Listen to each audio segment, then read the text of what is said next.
On a sizzling Saturday here in Pittsburgh, PA, it's USL Championship Soccer on ESPN+. Well, speaking of heat, two of the hottest teams in the Eastern Conference are coming together tonight. The Riverhounds Soccer Club hosting North Carolina FC in the first of two meetings this year.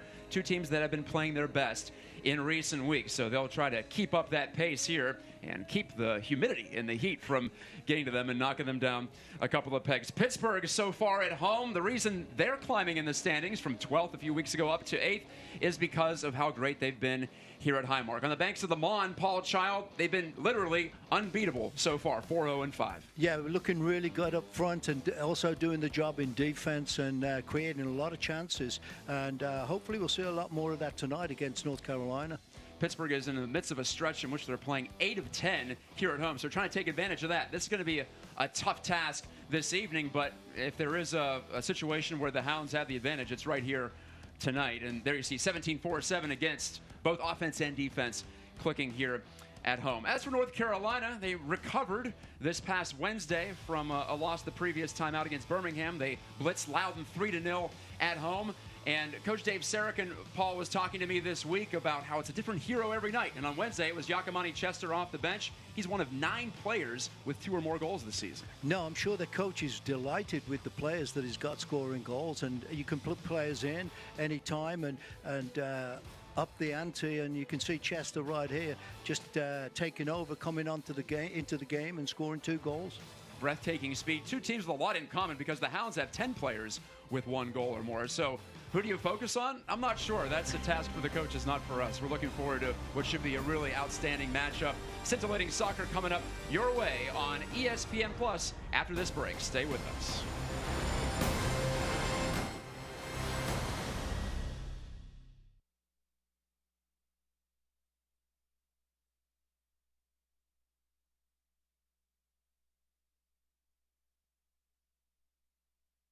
How do you turn you have cancer into you had cancer? You have us. Which means you have CAR T-cell therapy, your own nurse navigator, innovative surgery, a panel of pioneers. Everything it takes to help more patients turn you have cancer into you had cancer. If you have cancer, you have us. The AHN Cancer Institute. The Riverhounds are back at Highmark Stadium for 2 matches in early August. On Saturday, August 3rd, the Hounds take on the expansion Memphis 901 FC for a 7 p.m. match. Then, it's Science at the Stadium night presented by the Carnegie Science Center on Saturday, August 10th, when the Swope Park Rangers make their way to Pittsburgh for a 7 p.m. showdown. Gates open at 5:30, dollar beers until kickoff. Find out more at riverhounds.com or call 412-865-GOAL.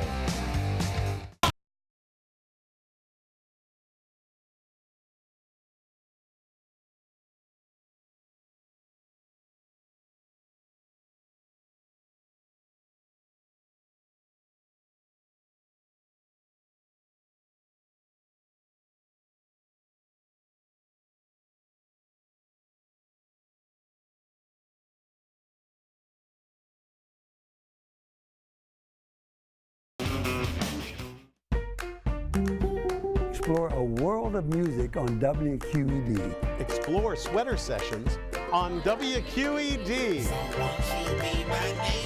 Explore educational opportunities. Explore science. Explore early childhood learning. Explore Nebby on WQED. Explore the power of the arts. Explore Pittsburgh Eats. Explore diversity on WQED.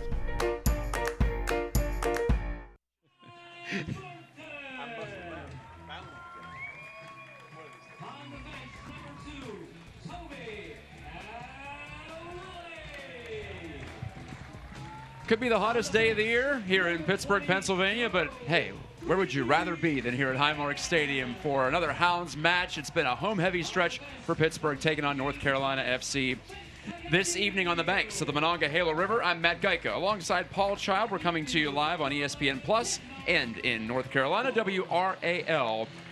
And for NCFC, coached by Dave Sarachan, former manager of the Chicago Fire and the U.S. men's national team. Here's their starting 11. No surprise in goal, Alex Tambakis, one of the top keepers in USL Championship. He'll be stationed between the sticks. Christo at the top of the formation. He scored a set-piece goal Wednesday, and we talked about the substitute Yamakani Chester. He'll be a sub again this evening, so I guess if Dave needs a goal late in the match, he knows who to go to. No, it makes sense. I mean, he's got a lot of selection there to pick on, and if things aren't quite going well, he can throw somebody in there that's going to cause some problems for the Hounds. North Carolina FC 5-1-4 in its past 10, and Dave Sarakin goes way back with Bob Lilly, who throws out this 11. The usual names, Paul Child, but not in the usual positions. Here you see Dos Santos joining Forbes in the midfield. Typically, Steven Dos Santos has been a striker every match. We'll see how it plays out, but Pittsburgh definitely looking aggressive here with 3-4 attacking players really at the top of the formation. Yes, it is. It's really different. I mean, Mertz is playing up there on the left, and I think what you're going to see is DeSantos and Mertz changing positions, Kerr dropping back a little bit, and you've got Dover and James that can really get up and down the line, you know, so they'll be getting down the wings and getting crosses in. Kevin Kerr scored his team-leading 5th goal of the season last time out against Tampa last Saturday on Hounds Hall of Fame night. We weren't here on the broadcast for you, so we were sorry to miss that one. But Paul, you and Gene Klein, one of our frequent partners here on the broadcast, you got to take part in that Hall of Fame night. So had to be a cool evening, and it'll be fun to see how the Hounds can build off of that into the future. Oh, no, definitely. And there was a lot of Hounds players that were at the banquet on Friday before their game against Tampa. And it was good to see them there, you know. And and Bob Lilly was there as well. Yes, Bob. Soaking it all in his second season as Hounds manager. His teams have lost just 3 times here at Highmark Stadium under his watch. And as we've mentioned a couple of times already, unbeaten here in Pittsburgh in league play this year, 4-0-5. North Carolina FC's lost all 3 times this season on the road, where all 3 of its losses have occurred on the road. As we begin play with the Hounds in white and North Carolina in blue, an early foul against Kenardo Forbes. Makes sense, the home team making the visitors wear the dark-colored jerseys and kits on a night like tonight. Heat index over 100, and on the field, as you said, Paul, before we went on the air, it's a good 10 or 15 degrees warmer. At least, Matt, when you get out there, you can't believe what the rubber underneath this PVC carpet is kind of like really generates some heat, and you don't want to stand around on it because your feet get burnt, to be honest with you. Yeah, so why not move? Here's Dos Santos playing right through a body there on the far wing of the field, sending Igbokoy spinning down, and that's a second foul quickly called against the Hounds. Hounds haven't got on the ball, obviously. It's only in the first minute. I'm thinking they're waiting to get an opportunity, get possession, and knock it around a little bit, Matt, and starting to get their legs and feel for the game right now. And there's Greenspan winning the ball in the air, which you expect. Greenspan lucky to not get called for a foul there just at the top of the penalty arc against Danny Christo, or Robert Christo, pardon me. I mentioned Christo coming off of that goal on Wednesday. North Carolina playing its 3rd match in 8 days. And as Coach Dave Sarakin told me on Thursday, all of them have been freaking hot.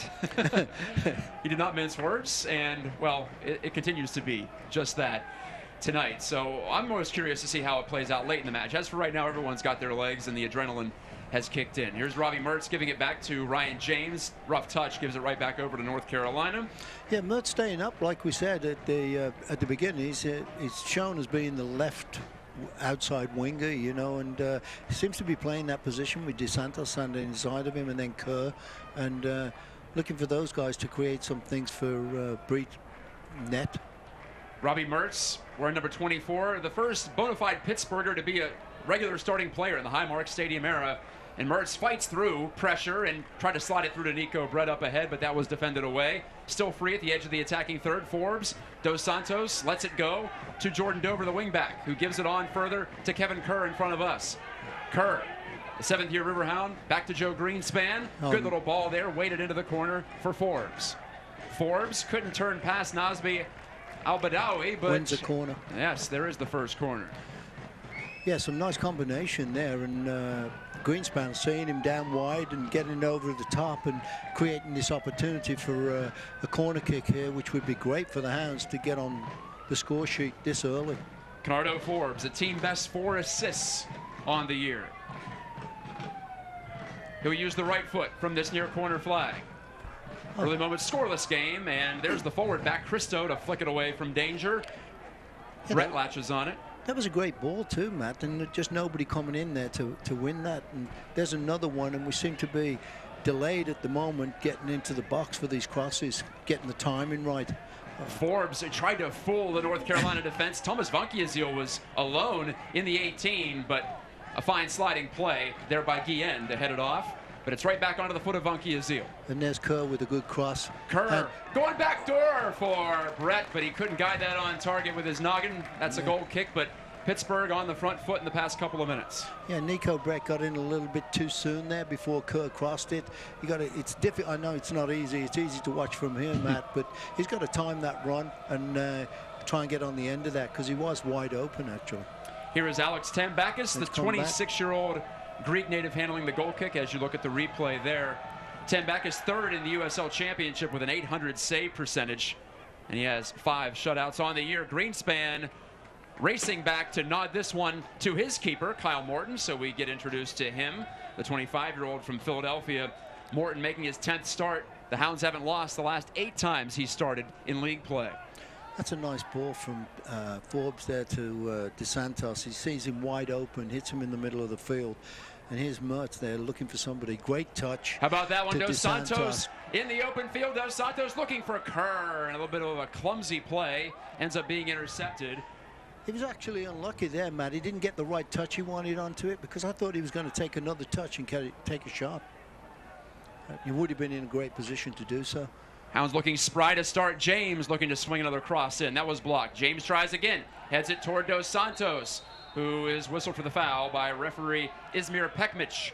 Pekmic assisted by John Krill and Jonah Kine, but Pekmic makes that call, the third whistle against the Hounds in the opening 6 minutes. That was offsides, actually, Matt. That's what they called it for. Pardon me, yes. Yeah, I thought he was going to be dangerous play with DeSantos getting his foot in the face of the defender, but it was offside. That's what I saw, too.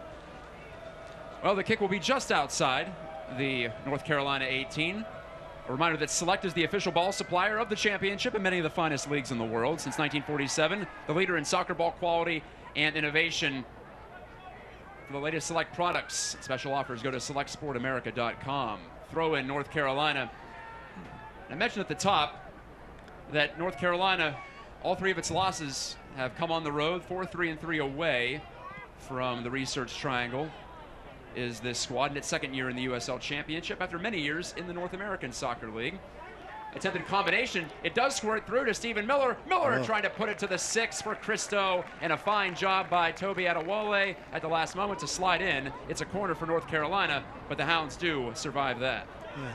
Toby did really well there. If he'd have missed that, that would have been in the back of the net. They took a short, quick one, and I think it caught everybody a little bit by surprise, even North Carolina. I was going to say, yes, it seemed like they were a little disheveled there. But at any rate, it's Miller looking for that ball, and it'll carry him right into the waiting arms of Kyle Morton. Kyle Morton looking that wide here, and Nico Brett was all on his own, and I think he was a little bit upset that he didn't give him, distribute the ball to him. He was thinking of it and then just changed his mind, but Brett had probably an opportunity of one-on-one here on the right-hand side. Hounds trying to keep some possession now, I think, Matt, just to slow things down a little bit and start working North Carolina's players. So far, you see a North Carolina team not playing it as safe as Tampa did last week. Nice little move from Thomas Vankiazil to get past one man, runs off another, tries to square it back here, and it's still loose in the box. Dos Santos rejected by Tambakis. He kicked it out. That shot from Dos Santos might have been deflected. That was a great opportunity. A couple of times there, Matt, they had great chances and they couldn't get the ball under control. It was bobbling around on this surface and just couldn't get over it to get a good strike at the net. So the Hounds regroup. Yes, they look very much the home team and the fresher team to start this. James guiding it through, or trying to, but it's headed off literally by Sam Brotherton, the 22-year-old defender from New Zealand. And now picked up by Dre Fortune, who's been with North Carolina for a couple of years. And another foul against the Hounds. That's number 4. Here's a look at the chances here on the goal mouth. Ball kind of flicks up and he gets right to Santos, and he got under his feet and couldn't get a real heavy-duty shot off, and hit it right into the keeper's feet. It was Graham Smith, the former Pitt Panther, who couldn't clear it up for that chance.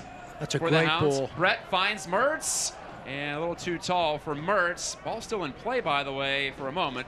Igbekoye escorts it out, and it's a goal kick for the visitors. Yeah, Mertz not the tallest player on the team, and he was unlucky, actually. I'm surprised he even got a head on it, but again, if it had been a little bit better pass and timed his run, would have probably got an opportunity on target.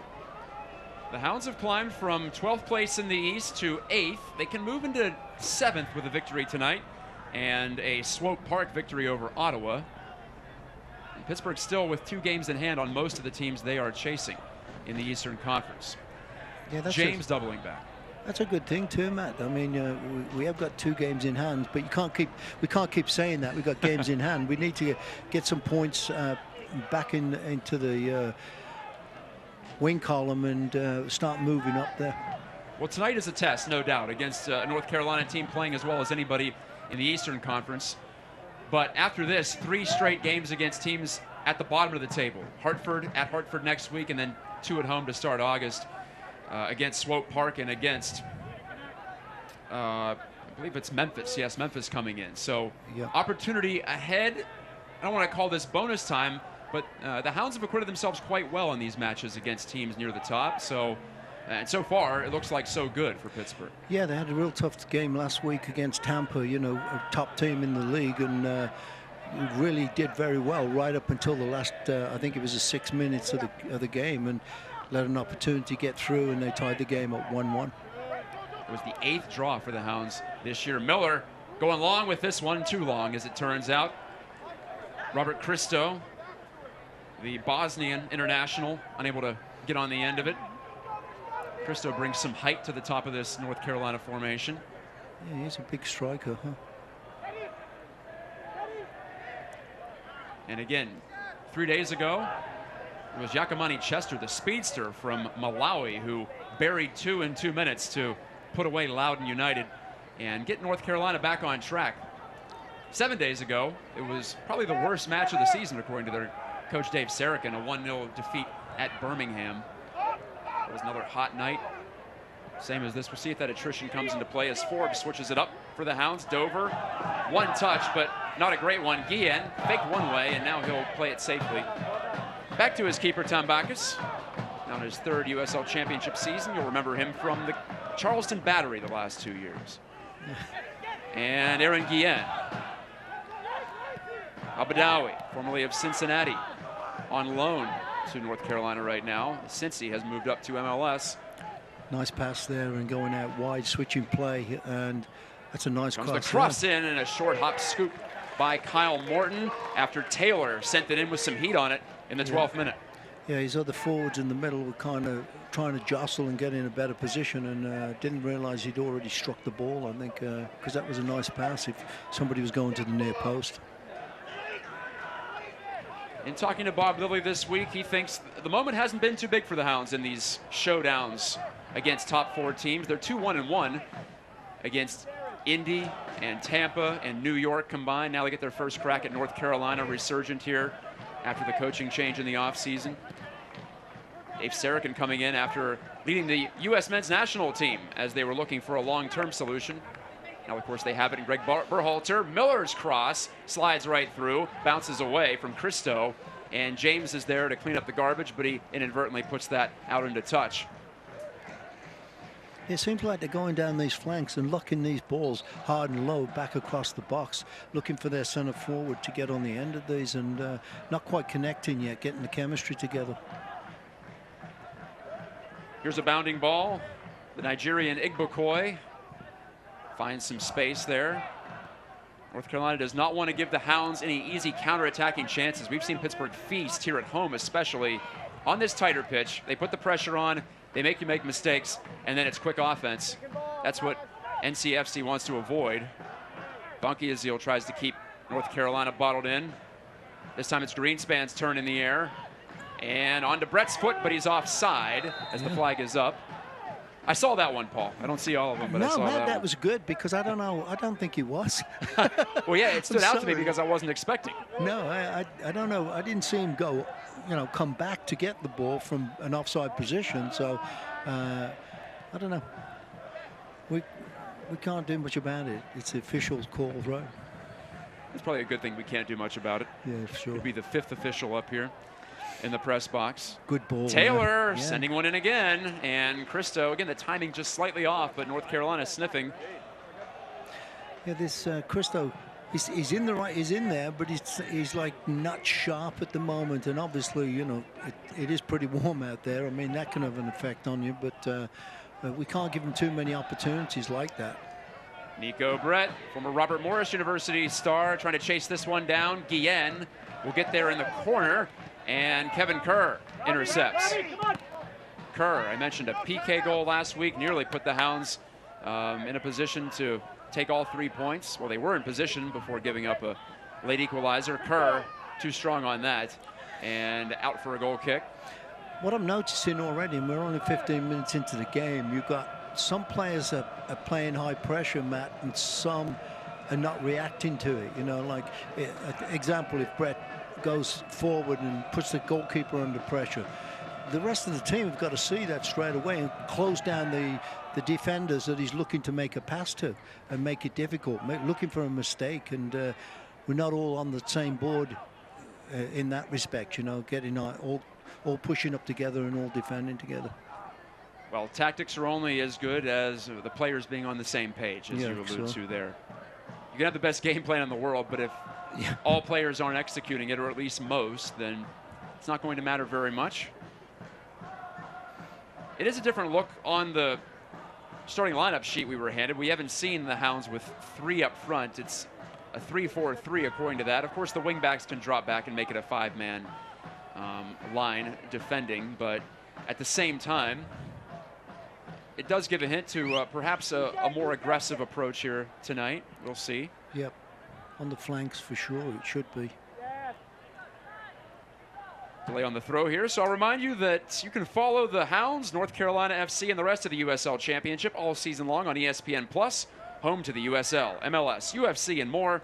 Join the over 2 million sports fans who've already discovered ESPN Plus and watch the championship live every week. Sign up today, ESPNplus.com.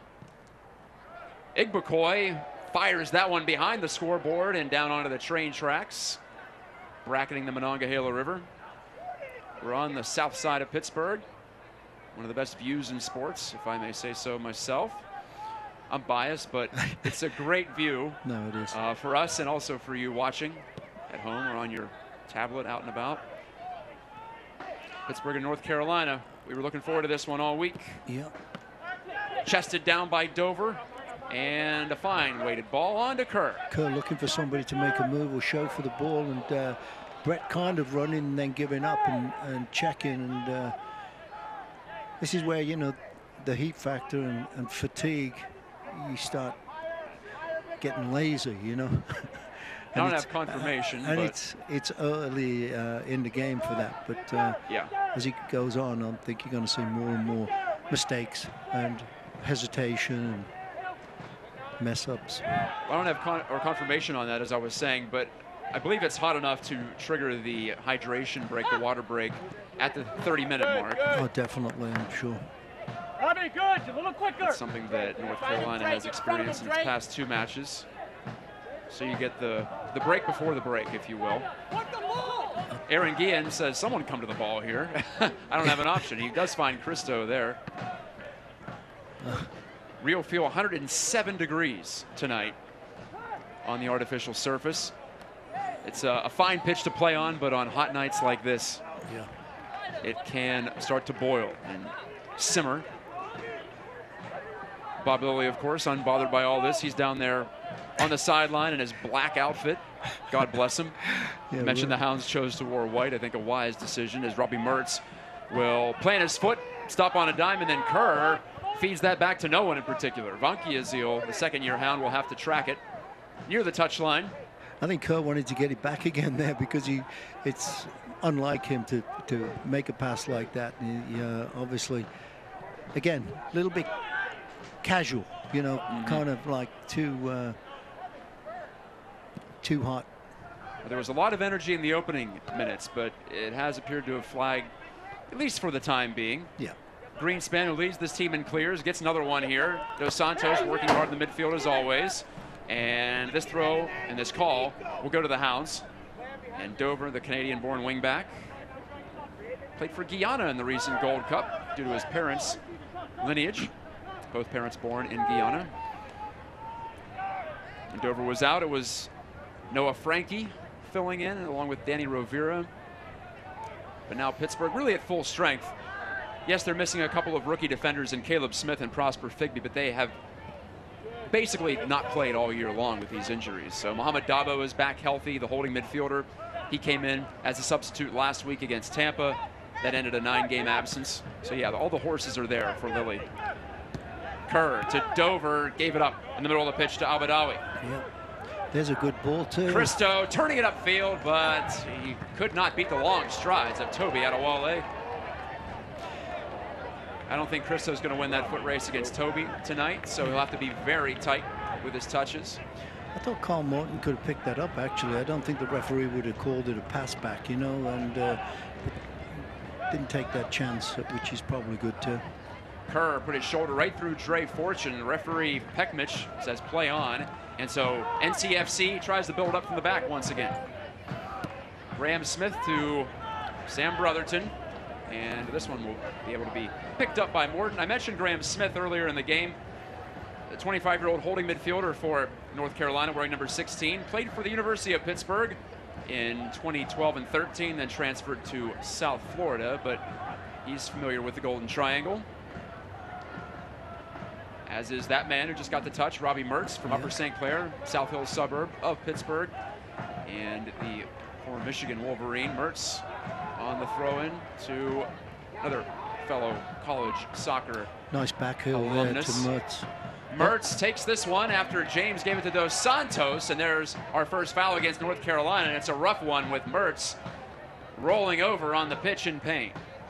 I'm wondering if the referee's even giving a free kick. I think he's just giving a throw-in right now. He clipped Mertz right at after the ball had gone away, and that's a good point. I was focusing on the point by the referee towards the North Carolina goal. Here comes Tim Smith, the athletic trainer, and Mertz is still on the ground. Not a great sign for the Hounds, who've gotten such a boost on the attacking side from this young man, Robbie Mertz. Yeah, he got kind of clipped strange and then kind of tried to get his feet again and went down on his ankle. I think he rolled his ankle, if anything. Yes, here's the right ankle, and we'll have a replay of that, courtesy of Paul Beam in the Vista Studios. Well, first of all, beautiful back heel flick from Dos Santos. Got it. Giving Mertz the chance. And you're right, that is a throw, and it was not a foul. Sure. And he lands on his ankle. It wasn't even the tackle. Yeah, kind of on the defender's foot and his ankle, you know, it was kind of weird. Well, Mertz is sitting up, and I guess it's the hydration break before the hydration break now for everybody. There you see Igbokoy on the right of your screen spraying down his arms, whatever it takes to cool the core temperature. That's the problem more on a night like tonight. It's not so much the water you lose, it's how hot your body gets. Yeah, really. You have to find a way to survive this portion of the match, at least, when the sun is still out and right now shining in the NCFC defenders' faces. Mertz has been able to get over to the sideline and off the field of play. I think he's getting his shoe off or getting it back on right now and doing his lace up. That's why James is taking his time. Hopefully he can get back up and get back on the field. But when per the FIFA rules changed recently, you can't just re-enter on that side. You don't have to come all the way over, which was a very common sense amendment, I thought. Made a lot of sense. Took a while to figure that out, but right. I'm glad they finally have. Yeah, why not just use the nearest point of entry? Giveaway. Kevin Kerr has a crack and ambitious, but I think a good choice as well. Yeah, there was nothing else on for him and the space was there. I think if he'd have caught it right, it would have been great. But again, you know, a little bit far out, didn't quite catch the ball the way he wanted it to on the outside of his right, trying to bend it towards the goal. And this is where they've all got to get together in respect to, here's a short pass to a defender. Brett goes, nobody's got this other defender over here. I mean, everybody's got to start getting on the same page, and I'm sure Bob's seeing that as well. Guillen to the middle. And it's Ben Spees. We haven't called his name very much, but he leads this North Carolina team in passes, and what a loan it's been from the Indy 11, a team in this same league, in the same conference. Pretty rare, but Spees has fit in just where North Carolina needs him. But there's a turnover, and Dover's throw, a high bouncer. Brotherton gets rid of it. That was a smart play, catching the defense, not looking, and running with the back to the ball, and then getting a quick throw in. Nice little flick there. Brett, how about that one over to Kerr, and he serves it back post, but Mertz was unable to get on the end of that. But Mertz is back on the pitch and appears to be moving just fine. Deep throw coming up for NCFC. Dave Sarachan, the coach of North Carolina, was coaching Cornell when Bob Lilly was playing for George Mason in the late 80s. That's how far these two men go back. And two coaches who obviously are quite intelligent, know the tactical side of the game. And well, so far we haven't seen an overly cautious North Carolina side. They haven't given the ball away, but they're not just playing deep balls every time. And on cue, they do send this one into the midfield for Christo, but that was from the keeper, Tom Bacchus. The player's not really eager to show for the ball there, and that's another, sign of conserving your energy, trying to make the perfect runs and the timed runs that really are going to count for you, and don't waste excess energy. Igbokoy missed on that header, and so Robbie Mertz tries to take advantage. Mertz buys some time, crosses it, and Dos Santos just barely missed, tapping that one inside the post. Defender got a little bit of a nudge on him as he was just going up in the air, and he kind of made him flick the ball wide, and I think you're going to see this in this replay as he comes across. DeSantos going towards the ball, and the defender backing into him and just knocking him off, a perfect shot on goal right there. Guillen was the man applying the bump, and still Dos Santos, 6'4" from Cape Verde, nearly guided it home. Dos Santos looking to get back on the scoring streak. He was on the trot for a while there, had goals in 3 in a row. Now that Hounds attack has dried up a bit. They're still getting the chances, but their league high conversion rate has dropped a couple of percentage points in recent matches. Just the one last week against Tampa on the penalty kick. Previous match at Charlotte, a 1-0 loss. Yeah. And prior to that, 4th of July here, a 1-0 win on Forbes' free kicks. They don't have a goal from open play in the past 3. Dos Santos headed it right back out, but into a dangerous spot. Smith! Oh, a deflected shot. It was off of perhaps Greenspan. Yes, it hit his leg and nearly deflected in. I don't know, Matt. I think this, I'm just looking at number 3. I thought it was a corner kick coming up, but no. Number 3 just got a toe on there, and actually was unlucky not to get that. If he'd got that on target, it would have been in the back of the net because nobody would have read it. Yeah, you're right. It was Brotherton ahead of Greenspan, and Joe was saying someone should have him. Oh, great flick on there for Brett. Brett's coming through. Can Nico make nice something touch. happen? Mertz! Yes! Robbie Mertz! Brilliant. Meet him in outer space. The Pittsburgh Kid has another one, and Nico Brett made it happen with a perfect little hold-up play at the top of the 18. 1-0 Hounds in the 27th minute. Great flick on by DeSantos. Great composure by Nico Brett, holding the ball, realizing he had nowhere to go, and Mertz making his usual runs anywhere he needs to and laying the ball in front of him, and he just slotting it away in the bottom left-hand corner to the keeper. Robbie Mertz has his 5th goal of the season, and there it is. Dos Santos battling. Brett gives it a look, and he knew where Mertz was going. Oh, yeah, brilliant job there. Great job by the 3 players, actually, and the goalkeeper there, too. A great pass to DeSantos. DeSantos flicking it on. Nico Brett holding it up, laying it off, and Mertz really confident for a 24-year-old, and really he's becoming a great player here. Mertz off the floor and on the board in a matter of 5 minutes, give or take. And this should open up the game right now because North Carolina, I would imagine, are going to start pressuring as much as they can because, as I said to you, as the game goes on and they know this heat, and they've had a couple more games closer together than we have, so it's going to take its toll. It's one of those where you wish you could give a secondary assist because Dos Santos' flick was right on the money, and that's how the Hounds have been drawing it up so often this year. It's been Dos Santos trying to hook up with Brett on a flick on, and it seldom happens that perfectly, but that's the idea. And then, of course, Mertz yelling for Brett and getting the payoff for his sprint into the box. Yeah, we're getting like 2 or 3 or 4 good passes, and then there's a sloppy one right at the very end, and that's what's you don't want to see. You want to like finish it off and get that ball out of troubled areas. And again, I think that's what the heat does to you as well. Igbokoye to the touchline. Taylor showing some short burst quickness. Now the switch of play. Guillen gets it right back here from Stephen Miller, really, but the Hounds are all over that, and Dos Santos spun around, and it might be. That should be a yellow card, no? Well, Guillen's being called over by referee Ismir Pekmich, and a slap of the hand. I was going to say a slap on the wrist, but not quite. No. In spirit, it was. I'm Matt Geica with Paul Child. We're pleased to be here with you again on this busy stretch of home games for the Hounds. For the most part, they've taken advantage. And, well, all year they haven't lost at home, but they've been piling up the wins lately. They drew Tampa last week, but prior to that, it was 3 wins in a row here at home. And I'm sure Bob's going to, emphasize that now and get the players. We've got to keep.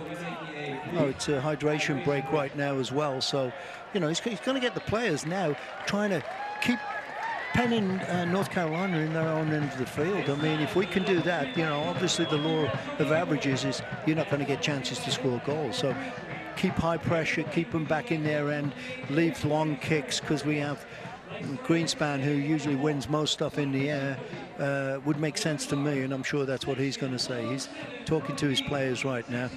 Well, Bob Lilly had one complaint about last week is that his team couldn't find that quality late to get that second goal.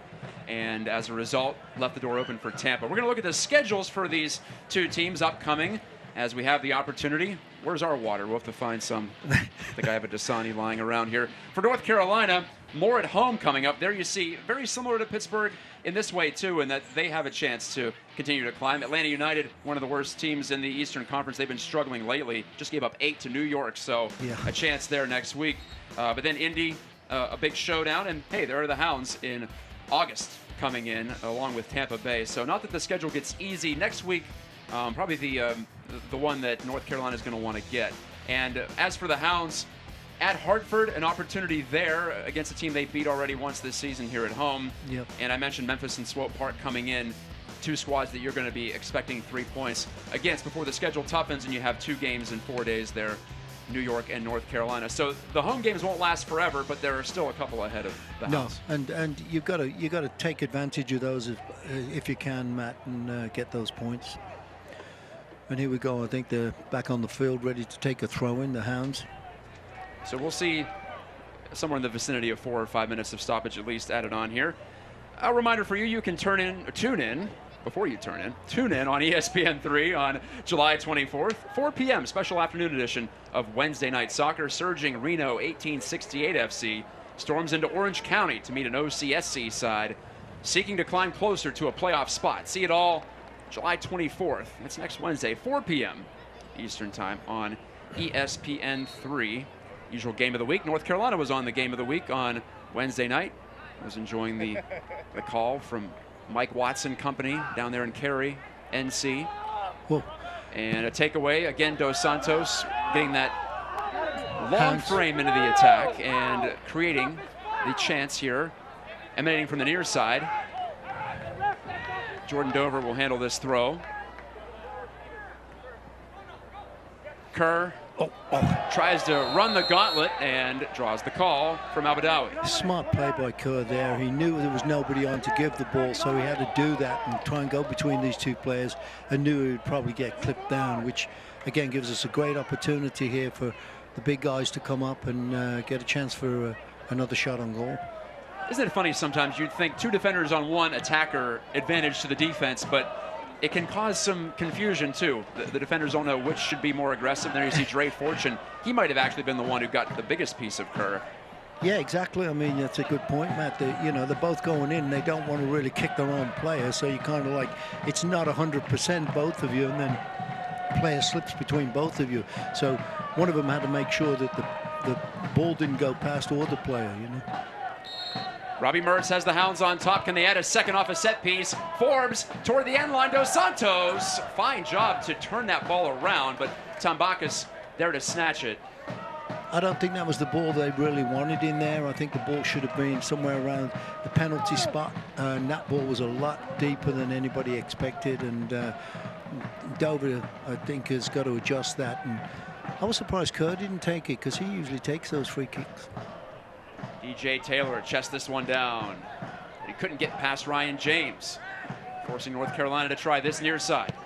Guillen, ball on the ground here. Turning is Dre Fortune. Miller blasting, and it's rejected by Joe Greenspan. Stephen Miller, one of the offensive catalysts for this side, number 31 in blue. Big mistake and a there. turnover, Brett.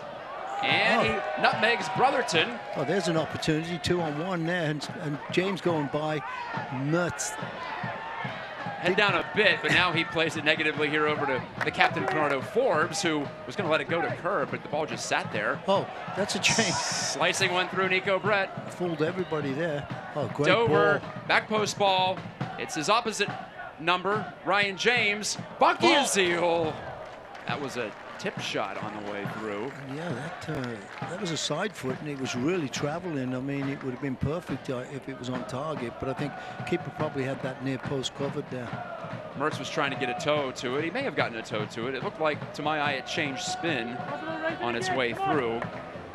But off the Hounds last, either way.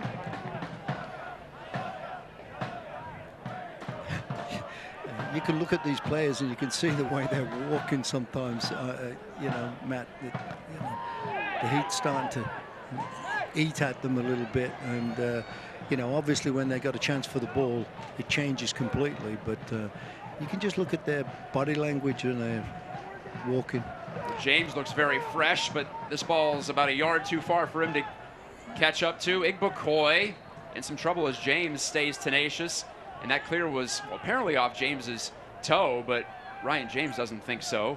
The Hounds wing back working the overlap there with Robbie Mertz near the left touchline. I think it's, I don't know what he's giving there. I think it might have been an offside call in the end, but the linesman didn't have his flag up. But I couldn't understand what else it could be. Well, it wasn't a foul, I don't think. No. James didn't close out that strongly. At any rate, it's a free kick for NCFC. Tambakis blasting it deep into the Hounds defending third. Dover lets it go for Morton, who has to crush it. And pass it to the other keeper. Essentially, that's how it works out. Stephen Miller was right there, creating some havoc, causing some trouble for the Hounds keeper Morton. That ball too deep, and one of the NC players trying to draw a call. That's Miller, and Dover saying, "I didn't even touch you."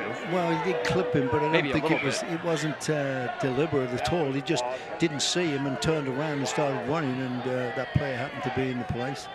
Well, Stephen Miller, he's been around the block a few times. This is sixth pro season, sixth season in the second division of U.S. soccer, whether it be the NASL or the USL Championship. And there you see it wasn't much of anything. Some simulation going on. No simulation there as Christo gets ridden off the ball by Bunky Azil. By my book, the Hounds with 5 foul calls to North Carolina's 2. Not a terribly physical matchup so far. No, not at all.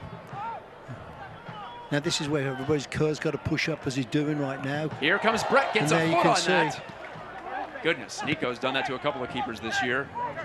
Counterattack chance, though, for North Carolina. Dre Fortune in the open field. Cristo has a man behind him. That's Taylor, but Dos Santos steps in and wipes him out. Takes the ball right away. Forbes to Robbie Mertz, who drags it through on his right foot. Mertz, he had James, or he thought he had James, but Ryan was hanging back as a trailer.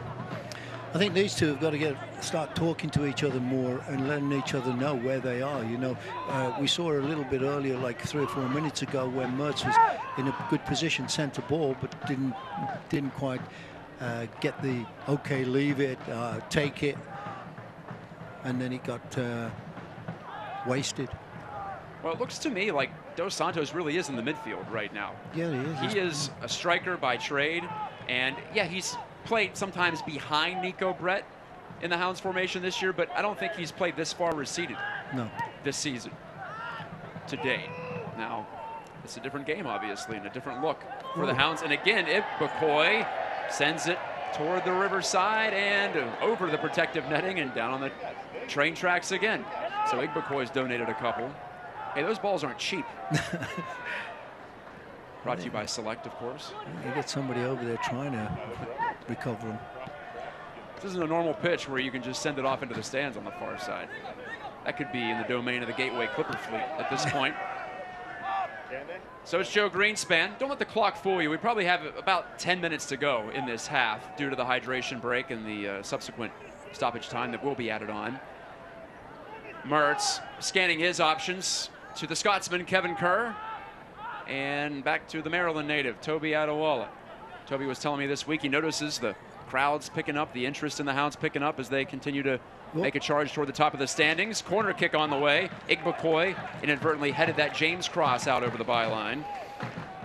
Yeah, that was a good situation to send that ball across. Defender doing well just to get a block on it. We did have a couple of players, Brett and DeSantos, were in the middle waiting for that cross, so could have been dangerous. Second corner for the Hounds, the first from the far side of the pitch. And as always, or as usual, it's Kenardo Forbes looking to strike this one. I'm expecting Kevin Kerr maybe to take a run to this far post really deep. But players scrambling, and Forbes nearly bent that one into the goal from the extreme angle, but it pops up on top of the netting. And so the chance goes by the boards for Pittsburgh. Still leading 1-0 on the Robbie Mertz goal. Yeah, this thing wasn't very far away, actually. I think it started dipping right there, just a little bit too late. Landed on the roof instead of the doorstep. Tombakis drives a back spinner. Greenspan, as usual, takes care of it. There's a fine little bike from Guillen, but it's right back in the possession of the boys in white. Dos Santos wants a foul call, will get the foul call. Yeah, good job by DeSantos there, protecting the ball from two players, and take a real quick one, and there's James again. And the ball will check up on that far side of the pitch on the switch of play. Dos Santos was reaching for his lower back after the collision, but the man they call Duba appears to be all right. Here's a fine diagonal ball over to Jordan Dover. Chests it, cuts inside. Dover to Brett. He's open in the 18. Squares it, Dos Santos. No call. Right back out to Kevin Kerr on the right flank. Kerr has Mertz. Mertz heads it, but it's off a North Carolina shoulder and over to Kenardo Forbes. Right back into the mix. One hopper to Tombakis. Mertz couldn't get the deflection. Bunky O'Neill getting out there. Good job. Nearly another PK for the Hounds, and Miller curses himself. Bad ball given away, and Miller now hearing it from the crowd, who didn't like his attempt to draw a cheap foul earlier in this half. Well, Igbokoye and Dos Santos, I think you're going to get a better look here. Collided. This is the low angle. Oh, boy. Yeah, that could have been easily a penalty kick. I think we've seen calls similar to that end up as penalties this year. The Hounds have taken 6 themselves already this year. North Carolina has just the 1. But the Hounds have given up 3 or 4 of them this year, too. There was the one against Ottawa. There was the one against Charleston on the road. James just got rid of it under some pressure. But there's Brett with the deflection, and the ball hops right to Mertz, who was waiting for it at the midfield stripe. looking for anybody who wants it, but nobody super enthusiastic right then. And well, pace slowing a bit Yep. late in this first half with the heat index over the century mark. What we hope is the hottest game day of the year here in Pittsburgh. I hope it doesn't get much hotter. We were in the soup yesterday. At least today, the sun was out, the clouds were moving around. It was so stagnant. I felt for the players training down here. Everyone drenched, including Bob Lilly. Yeah. You didn't have to move very much to break a sweat. NCFC will toss it into play here. North Carolina trying to avoid a second loss in 3 matches. They fell 1-0 to Birmingham last Saturday in a similar type of a weather scenario, and it was a late goal there. This time they're trailing. They may have to open it up at some point here. Not right now, though. They can probably remain patient as Forbes will hop on the 50-50 ball. Forbes got around Abadawi. Kennardo Forbes. Mertz is open again. Mertz on the left side. Brett has a go! Just missed. Yeah. Brett looking for the goal to go with his assist, and he nearly had it just a foot wide to the left post. Yeah. You can see he took that shot, and players start to. It's a great sign of the heat getting to you. Is when you take a shot of make an effort, and then all of a sudden afterwards you see players go down and put their 2 hands on their knees. It's I know I did a lot of times too, but it's kind of like, whoa, I need a breather. I need a, and you can see the passing getting kind of a little bit sloppy too. But that was a good counter chance there. The ball came right to Dos Santos after Forbes won that header in the midfield. Now Tom Bacchus, the NC keeper, with the sterling record. He's made some sparkling saves this year. Big part of this resurgent North Carolina team. They were the first team out of the playoffs last year. They finished in 9th in the East in their first USL Championship season. Made a coaching change.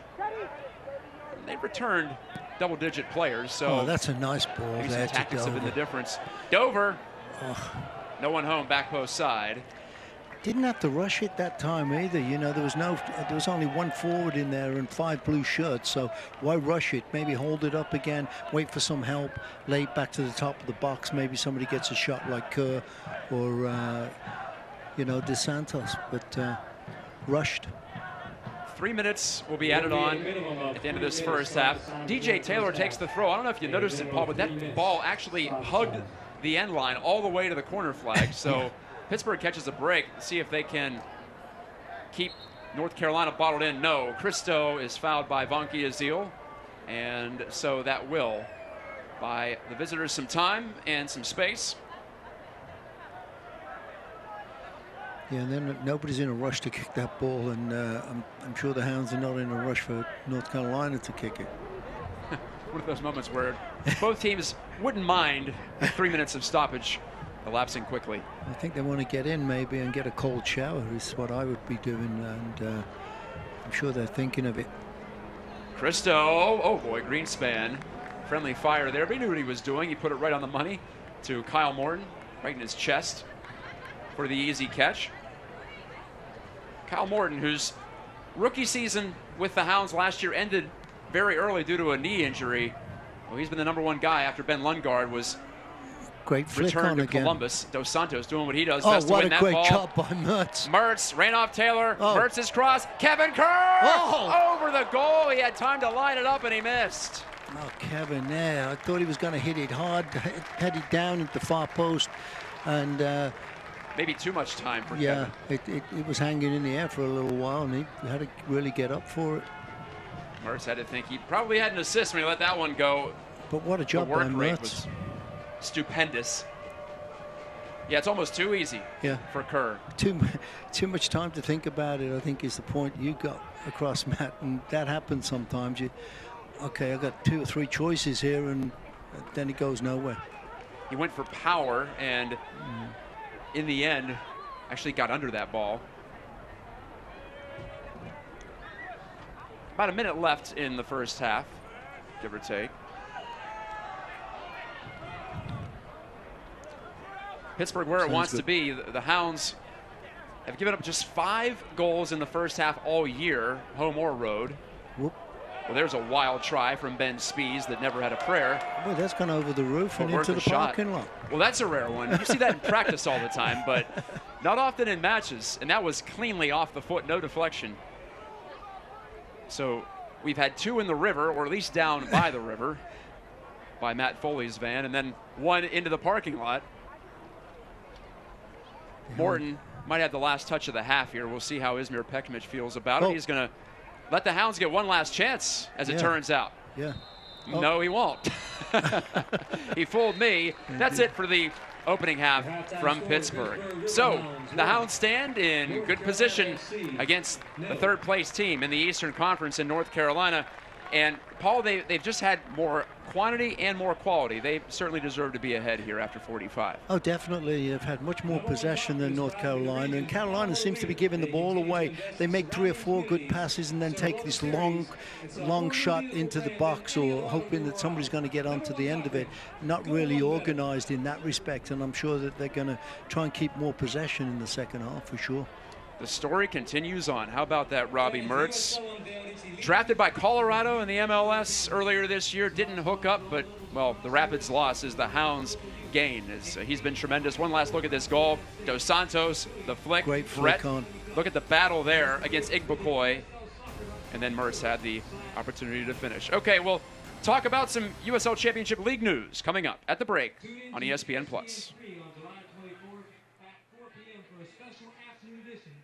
Wednesday Night Soccer, the Surging Rio 1868.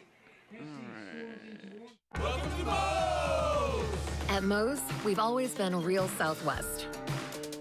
And we're proud of it. It's in our name after all. And we've always been real people, using real Southwest flavors, making real Southwest eats. And we've always built everything right on the line, fresh, just for you. Real, fresh Southwest. Welcome to Moe's. Try Moe's new Moho chicken, made with all-natural chicken breast and a refreshing citrus sauce. All right, that's enough, you two. Don't paint your brother. No, you can't eat the clay. What can I say? Moms just know.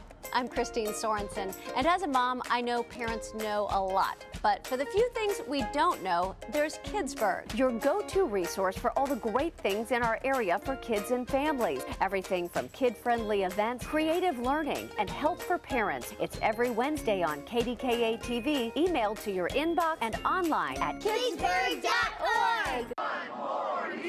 Okay, we hear you. Due to popular demand, #1 Cochran Nissan's 3-store supergroup just added store number 4. Introducing #1 Cochran Nissan Cranberry and grand opening offers at all 4 stores. Lease the all-new Altima from just $209 a month or 0 APR for 3 years plus $2,000 customer cash and $1,000 extra for trades at #1 Cochran Nissan now.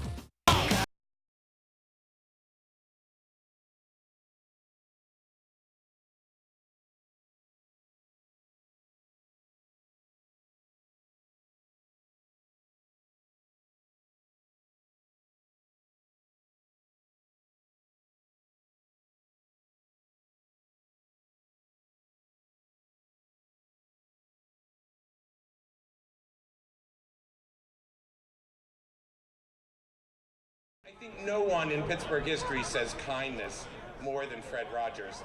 And right now, I'm working on re-editing an interview I did with him in 1987. Live scenes from Highmark Stadium, where the hometown Hounds once again have the advantage at the half. I'm Matt Geica with Paul Child. You're watching USL Championship Soccer on ESPN+, and in North Carolina, WRAL2. So thanks to everyone who has decided to spend part of their Saturday evening with the two of us.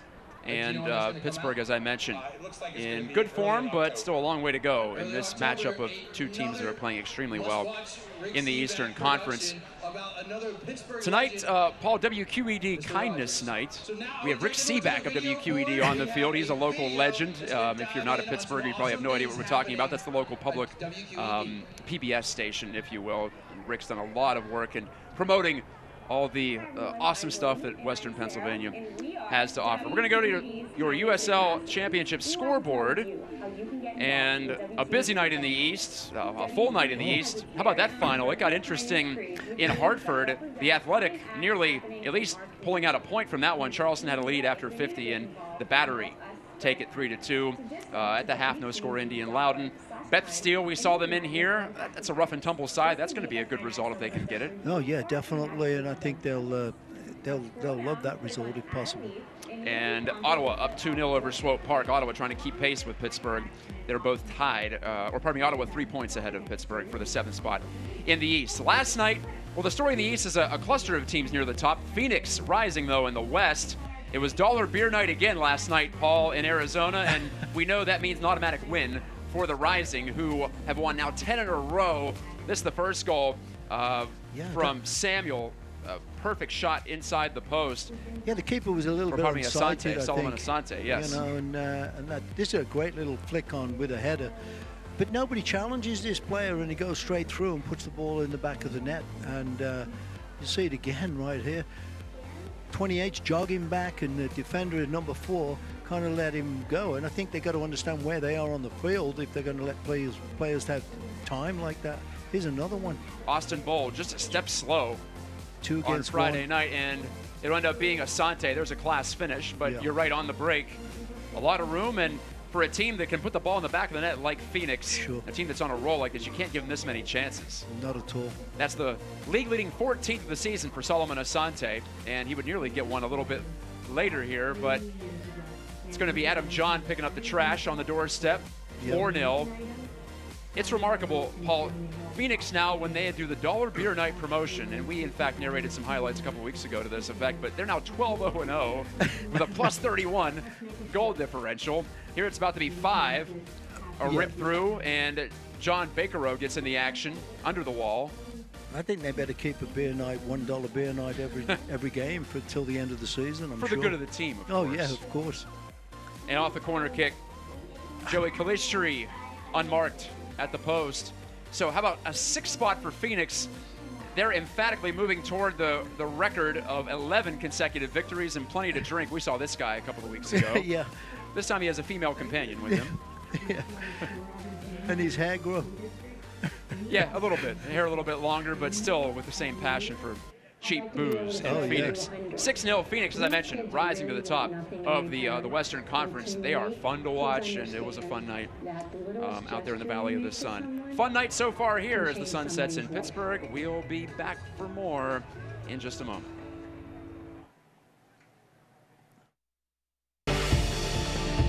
Long strike, a goal for Orange County. Lacroix and Duke Lacroix. This is dangerous, headed on frame. It is a goal for Orange County. And Corey Herzog, and he perfectly places it. In toward the back post, in the air and through. Orange County.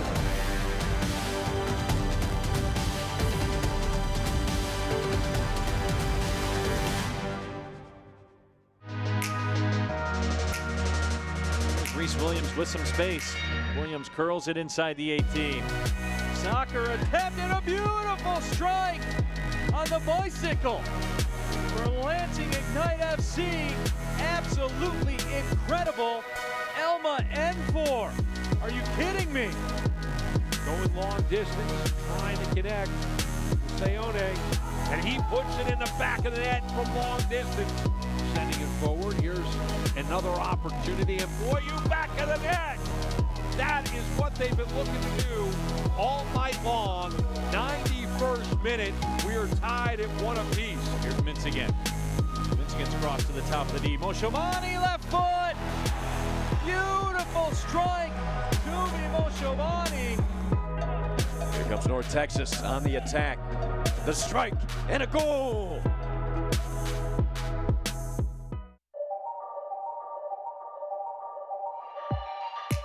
Is this the moment? Jose Angulo! Dillon Stadium alive again! Martinez! What a way to secure a hat-trick! Douglas Martinez taking the spotlight! To keep it out does the 17-year-old. Looked like it hit the heel of Forrester, and the Bold have the answer moments later. Guess who? Tierpak. Cervantes got their early rounds against the super sub. There's bodies up there. Yeah. There's bodies up there. See this. This is where he shines. Cross that in, lets it through. Here's Partey. Can you believe that? What a strike. His second on the year. Kobayashi trying to pick up Brian Wright. Wright brings it down. Wright puts it in.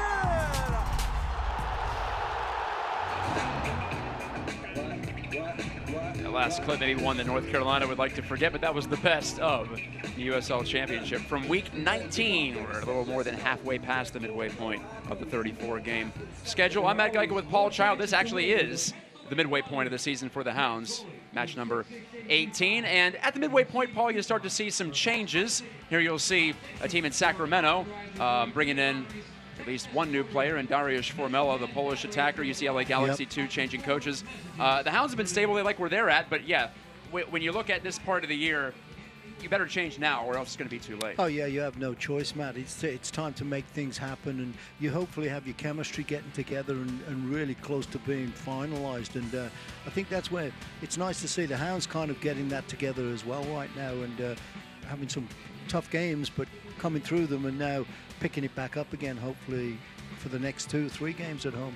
Well, here are your live standings, and this is as if the results at halftime will hold up, and that would boost Pittsburgh up to 29 points. That'd be just one shy of Louisville, which is trailing right now Bethlehem Steel. So the games in hand continue to be a big deal, but also it's time for the Hounds to keep piling up those wins, because the 8 draws, that's what stands out to me too. Oh, no, yeah.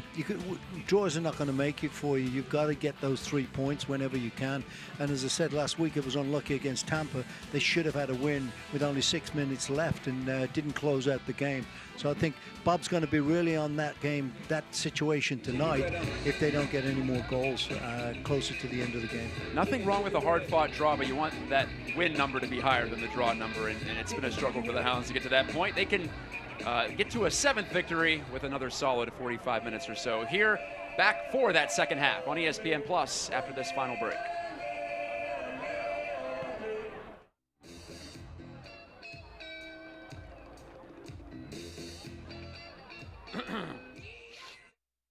Pleasant Valley Golf Club, nestled in the Laurel Highlands of southwestern Pennsylvania, is now open to the public. Enjoy 18 holes of championship golf with a new island green and fully stocked pro shop. Our clubhouse features a large ballroom for weddings or private parties, 2 restaurants serving delicious food, a sports bar, 2 state-of-the-art golf simulators, and an outdoor patio with gas fire pit and picturesque view. Pleasant Valley Golf Club, now open to the public.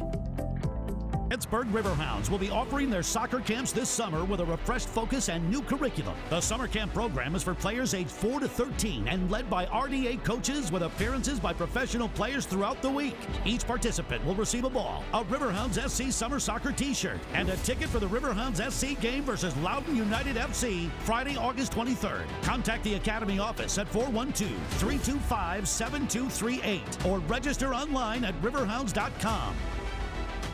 The Riverhounds are back at Highmark Stadium for 2 matches in early August. On Saturday, August 3rd, the Hounds take on the expansion Memphis 901 FC for a 7 p.m. match. Then, it's Science at the Stadium night presented by the Carnegie Science Center on Saturday, August 10th, when the Swope Park Rangers make their way to Pittsburgh for a 7 p.m. showdown. Gates open at 5:30, dollar beers until kickoff. Find out more at riverhounds.com or call 412-865-GOAL. How do you turn you have cancer into you had cancer? You have us. Which means you have CAR T-cell therapy, your own nurse navigator, innovative surgery, a panel of pioneers. Everything it takes to help more patients turn you have cancer into you had cancer. If you have cancer, you have us, the AHN Cancer Institute.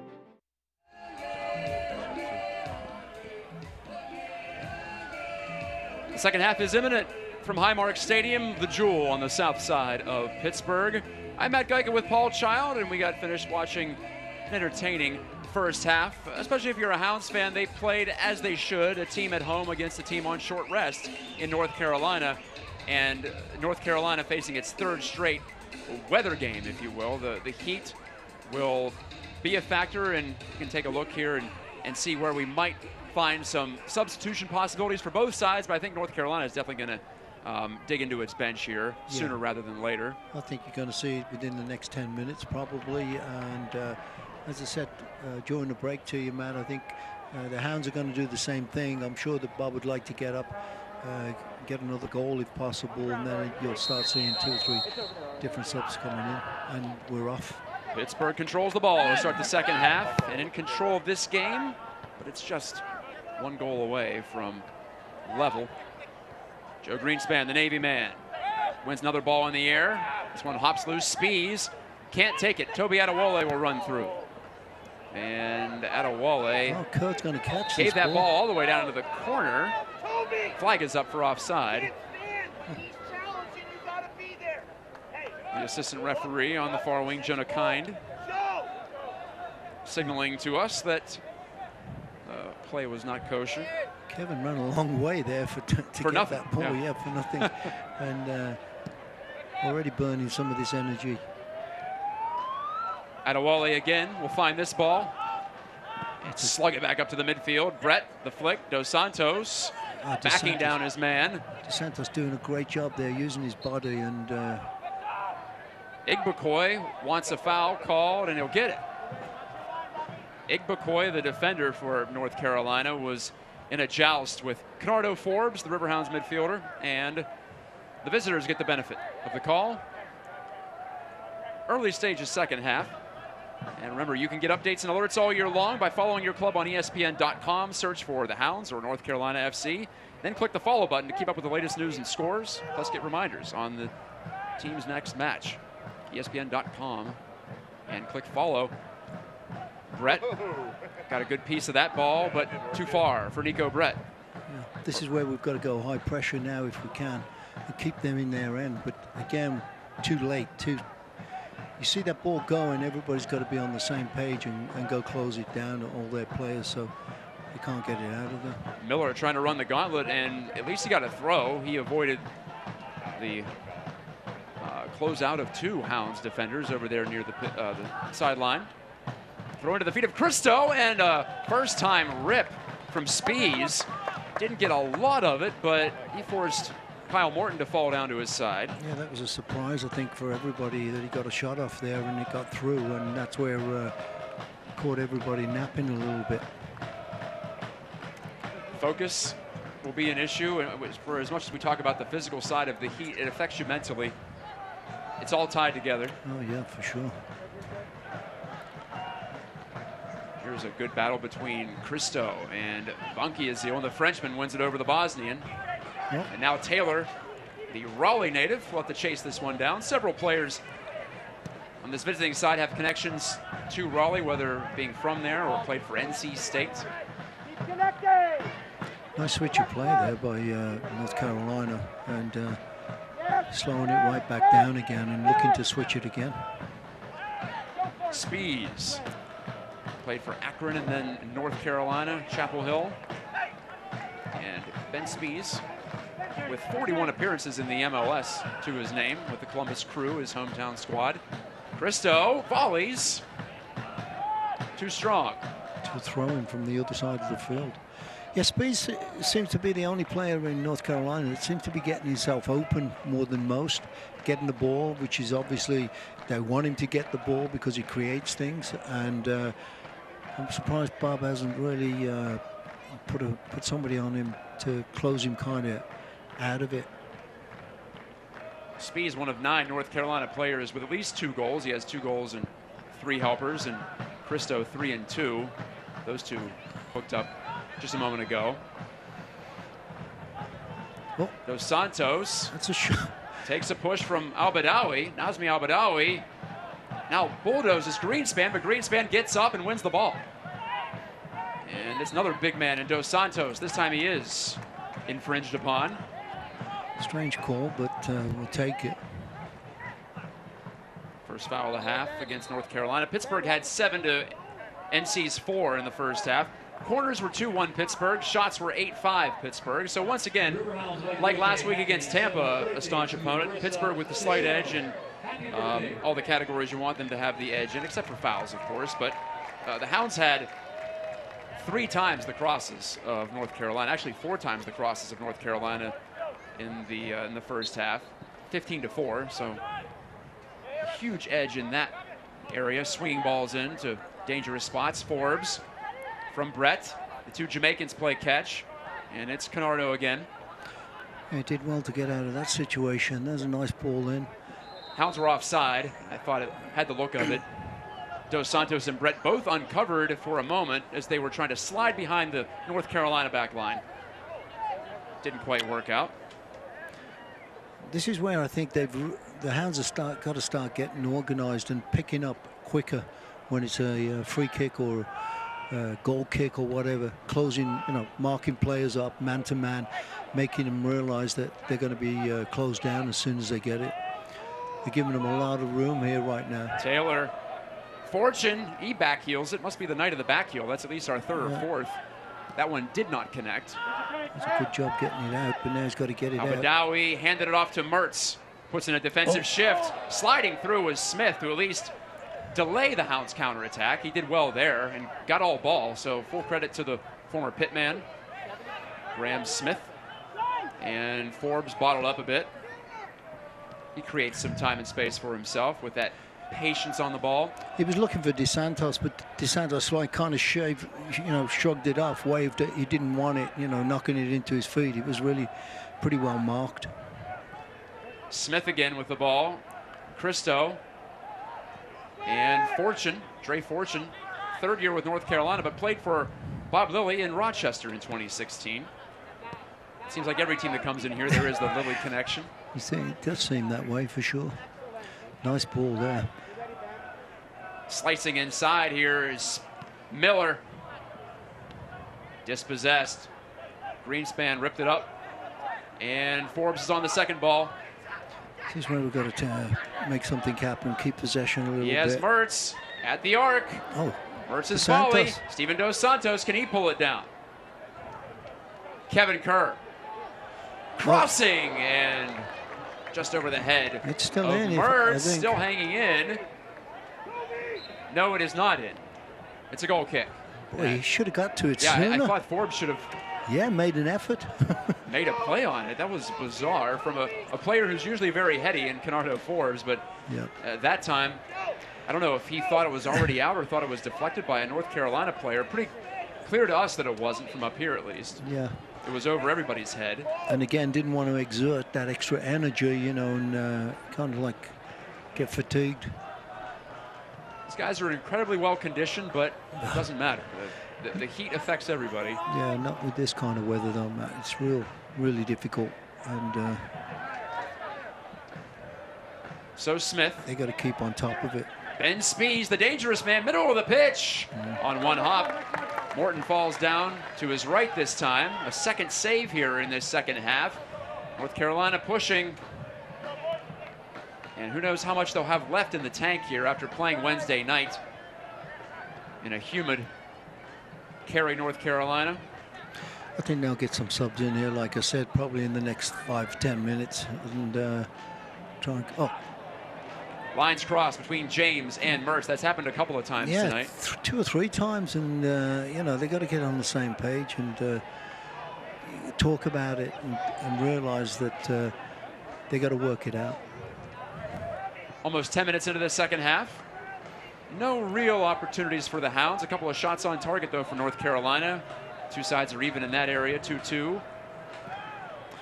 That ball's out of bounds. Wow, I'm not sure what that was all about from Alex Tambakis, but the Hounds will gladly take that throw. Maybe he just didn't like what he saw and decided to blast away. At least the protective screen held that one in the park. Dover taking his time on the restart. Dos Santos over his head to Kevin Kerr. Kerr on the cutback, corner kick Pittsburgh. Great opportunity again. This is the time where I'm sure that I would love to see one get on target here. Brotherton thought it was off Kerr last.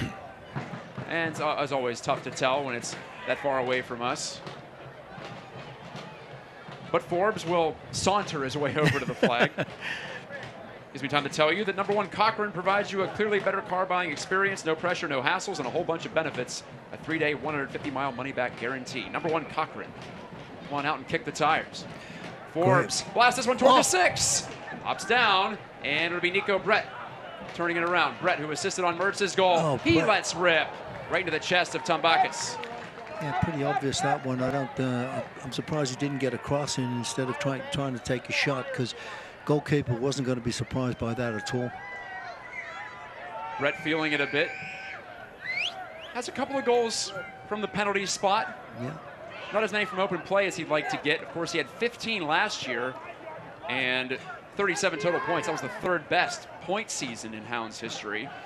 Not quite on that pace, just a more balanced attack for Pittsburgh, which is actually scoring more goals as a team this year than it was last year. Adewale finding Brett, but he won't be able to beat Tombakis to the ball.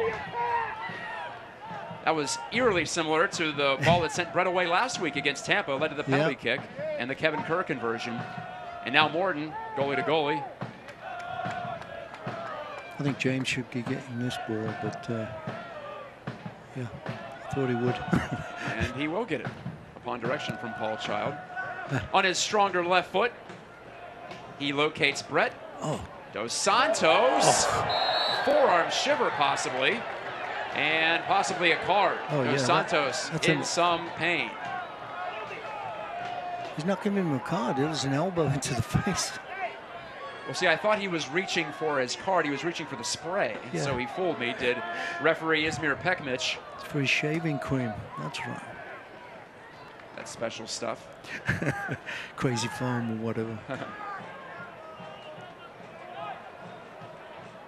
And it was an elbow, I thought, from Mick McCoy into the chin of Steven Dos Santos. But all it is a foul call, garden variety, and a free kick. But it is from a spot on the field where the Hounds can easily create something. Yeah, good to see Kerr on the ball as well this time, and I'm thinking maybe he's going to take a crack at it, or Kerr running to the flank, and now Kevin serves one in. It's heading across, and Tombakis made a great stop. Offside, wouldn't have counted, but still, Tombakis showing off the athleticism and the reaction time. Was that Dos Santos who got his head on it? Funky Azul was there too. Yeah, I'm pretty sure it was Dos Santos, and didn't get the power we really wanted on it, but it wouldn't have counted anyway with this offside. So nice kind of fake though. A few that was a handball, but referee seemed to let it go. And too tall for Taylor. Yeah, you can see again, like I say, Matt. You know, you get 2 or 3 good ones, good combinations, and then you get that last one that is like wishful thinking, you know. And this is an offside. It is not offside. It is on for James, who simply lost it out. So maybe it was offside, and if that was the case, then karma caught up with the Hounds. It was just James wasn't on. That was what it was.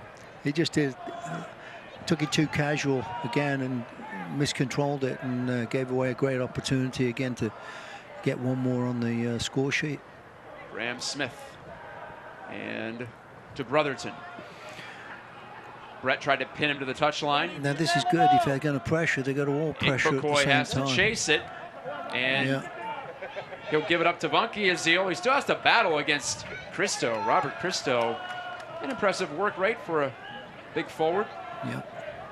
When he has a chance for the ball, he is busting it, and he's won more than his share tonight. Yeah. The former Atlantic 10 Player of the Year at St. Louis University. And there's the former Big Ten Player of the Year in Robbie Mertz, formerly of Michigan, taking that ball down. Mertz and Forbes head up, switches play to Jordan Dover, the wingback. Oh, Dover got it off. Cheeky little play there to Brett, and Pittsburgh resets. They'll try to recycle now. Greenspan going long. Can Brett catch up, or pardon, Dover rather? No, he cannot. Hound's trying to put some pressure on. I got to give him credit. You know, as we said, you know, it's the weather's not helping at all, and to make these extra runs is hard to keep them doing that. But we've got to keep it up and keep the pressure on North Carolina. Give no silly mistakes away, Matt. North Carolina assistant coach John Bradford just handed a slip of paper to the table, and so we will see our first substitution coming up at the hour mark, just as we expected. Kerr, some fancy footwork, wins the ball. Nice Forbes, ball. Brett is open, but it bends away from him, and now taking it is Taylor under extreme pressure, and he was fouled. No, offside, pardon me. It might have been Mertz, actually, who was offside. Both he and Brett were pressing that back line. Yep. That's about 2 or 3 in a row we've been getting caught.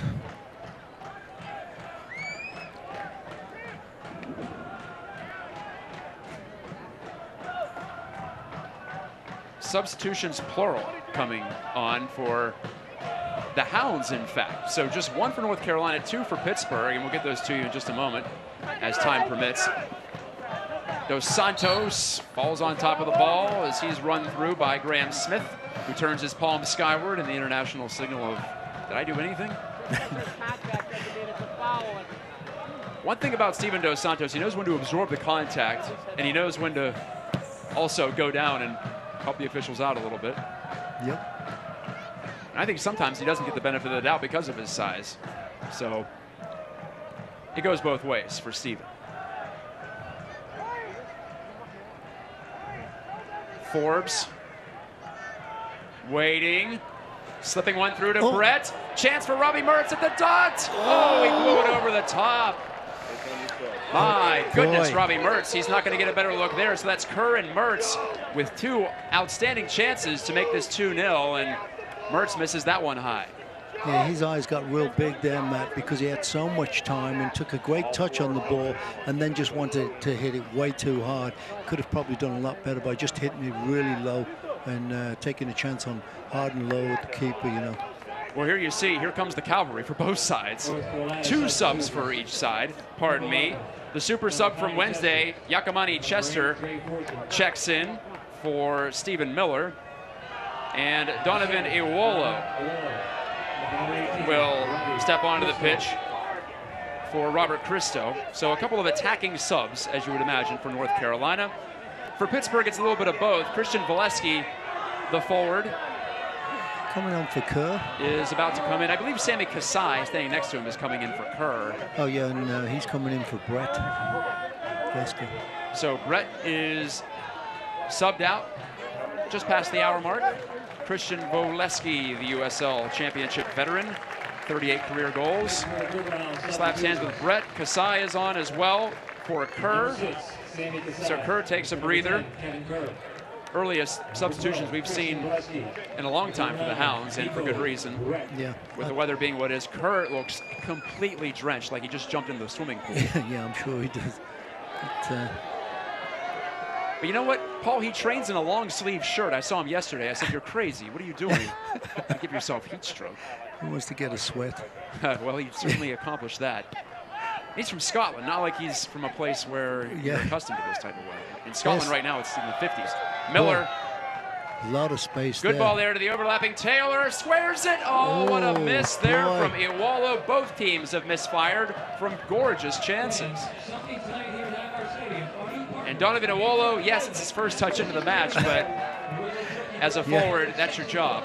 It's a good job for Pittsburgh. It's his first touch, to be honest with you, because there's no way you should not get this one. Some power on it and get it on target, you know, and you can see he just, I think he caught it with his heel, actually, and it went wide.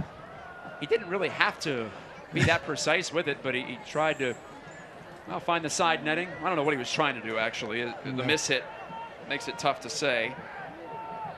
I misspoke, by the way. Dre Fortune is out, not Stephen Miller. So Fortune out, Iwolo in on the North Carolina side. Now you're all caught up. Nice touch there. Dover at the corner. Corner kick? No, goal kick. It's ruled to be last touched by the man in white, Jordan Dover. Boy, I looked it from here, and yeah, I didn't see that either. Hand player arguing with the linesman. Under a half hour to go. North Carolina still within striking distance. Similar situation to last week when Pittsburgh was unable to close out what became a 1-1 draw against East-leading Tampa Bay. James rose a little higher than Miller, but all that results from that is the North Carolina throw. The Hounds trying to make it 4 wins in 5 matches here at home. Continue their dominance at Highmark. This forces Igbokoy to track back to Brotherton, his fellow center back. Oh, nice up step the far in wing there. and a step up by Jordan Dover. Counterattack on. Valesky spins away from Igbokoy. Christian Valesky just wide. I think the keeper got a touch on that, to be honest with you, Matt. Someone got a piece. It's going to be a corner. Yeah, I think the keeper got a hand on it. He didn't really get the power he needed, and it was nice to see him think about it and try and hit that ball into the far post. Some Good touch. savvy from Valesky. He absorbed the contact and then spun off it. Yeah, he just got a flick on it. It was enough to get it wide. And again, Forbes milking about a minute off the clock here on a corner kick. Mertz was on the back post, but Valesky, with 38 goals in this league, I don't mind him taking that one. Forbes tries back post. Tambakis. Velcro on those gloves. And you have to watch out for this man, Chester. Sure. He's got blazing speed. Yakamani Offside. Chester. Iwolo, he's Offside. offside. And Morton makes the save anyway, coming off his line. About 5 yards offside, actually, but he had the players tossing and twisting and really giving them a problem right there. Somebody's got to get this guy closed down so he don't get a chance to go at you.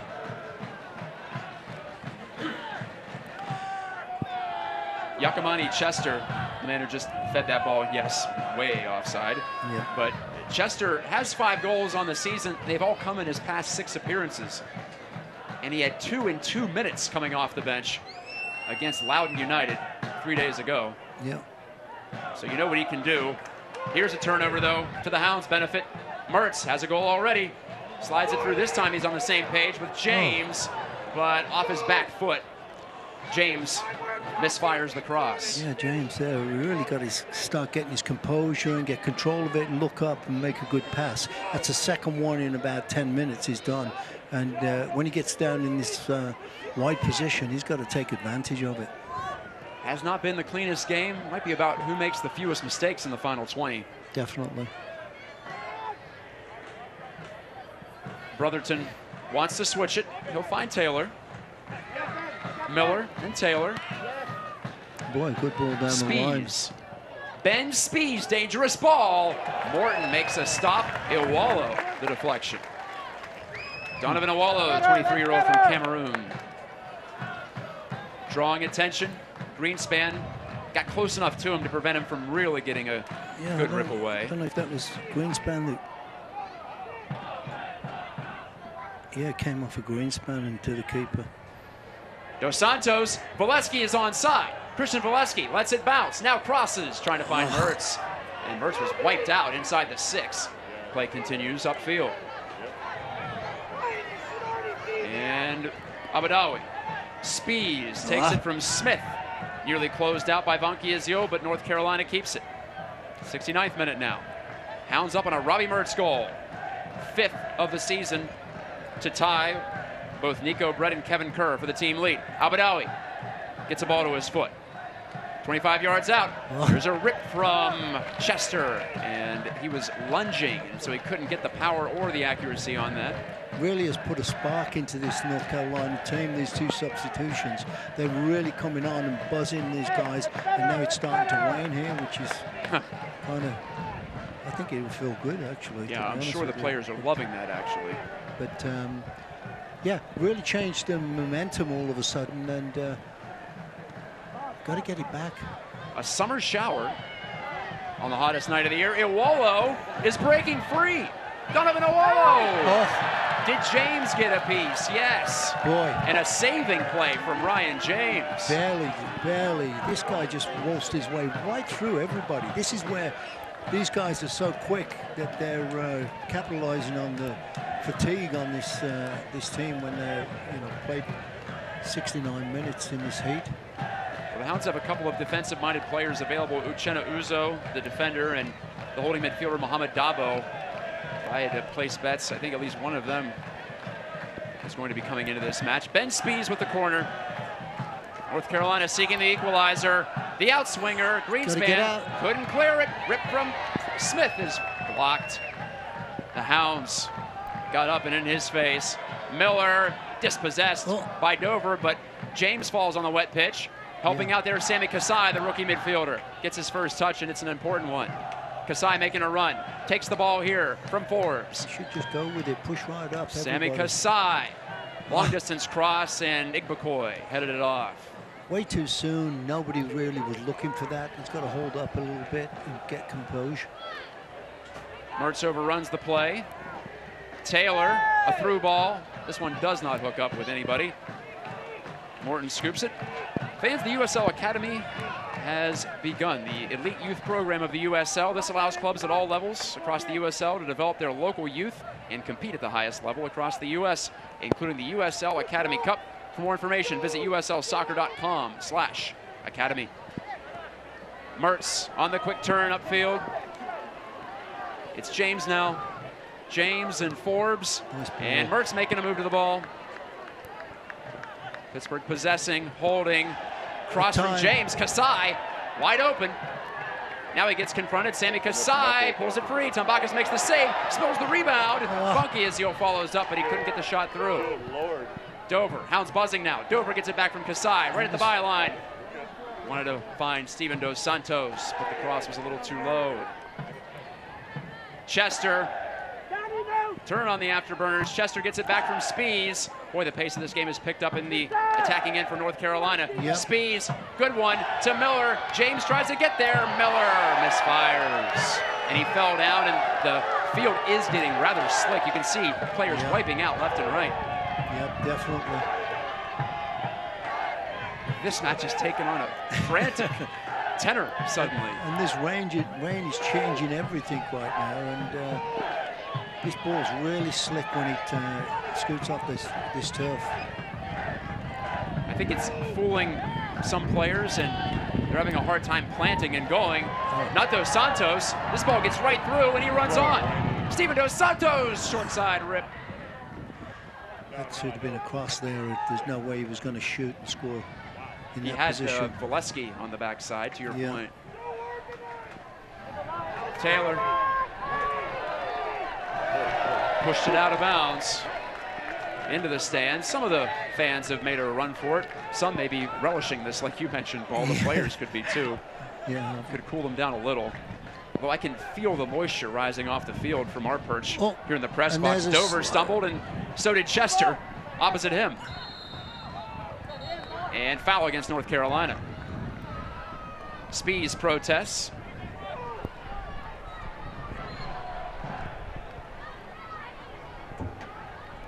Dover rising slowly. Well, still hasn't risen all the way. Yeah, I don't want to get the trainer on, so I think he's just milking it a little bit. Possession in favor of Pittsburgh, 53-47. Attack-wise, shots are now even, 11 apiece. North Carolina's second half push has made the Hounds scramble at times. Yeah, definitely. Not the chess match that we saw last week either. No. This is where you got to capitalize on free kicks, corner kicks, anything that's going to go in the box here with this slick weather, with this. That's a waste again. You can't waste the ball like that and give the possession away again. Sammy Kasai, the rookie from UMBC, Maryland-Baltimore County, that is. Oh. He was mixed up with Forbes. Mertz nearly took that one away from Igbokoy. But now Igbokoy sends one diagonally. Dover with Rakamani Chester in his face. Slipped it past him. Throw in for the visitors. Abadawi. And I think North Carolina has to like the pace right now. As the trailing team, you want to see it get a little stretched and less organized. And it is at the moment. We'll see if the Hounds can recover and get their feet back under them. But North Carolina has had some runners free in the last 10 minutes since the subs came on, really. Yep. They're knocking the ball around well. DJ Taylor, good poise in the face of Mertz. Greenspan, content to give away a throw. And there's a quick throw in and nobody's picking up. You've got to be watching for this all the time. Mertz got his foot in there. Robbie Mertz, known as an attacker, but he's defended well here. And now Dos Santos, a wild swing of the foot. And he's been carded. Our first card of the match, Steven Dos Santos of Pittsburgh. This is what you're going to get to with the players that are getting tired as well. There, you know, timing's off a little bit. And, a yellow card has been issued to the Riverhounds, number 8, Steven Dos good opportunity Santos. for North Carolina, which I'm sure Bob didn't want this to happen. And Hounds have got to pick it up a little bit here and make this really difficult for North Carolina. Honestly, things are a bit frightening right now for the Hounds. Yep, it's changed completely. And they've got to battle through it, Matt, and make sure they're marked up really well and make it difficult. Dos Santos booked for the foul on Graham Smith. Ben Spees. I'd like to see James win this one. He's standing there looking like he's waiting for it. But two-man wall, it's over him easily. The header from Chester goes begging. Or pardon me, Owolo, actually. Donovan Owolo, the target. With Christo off, he's now the tallest man on the pitch for North Carolina.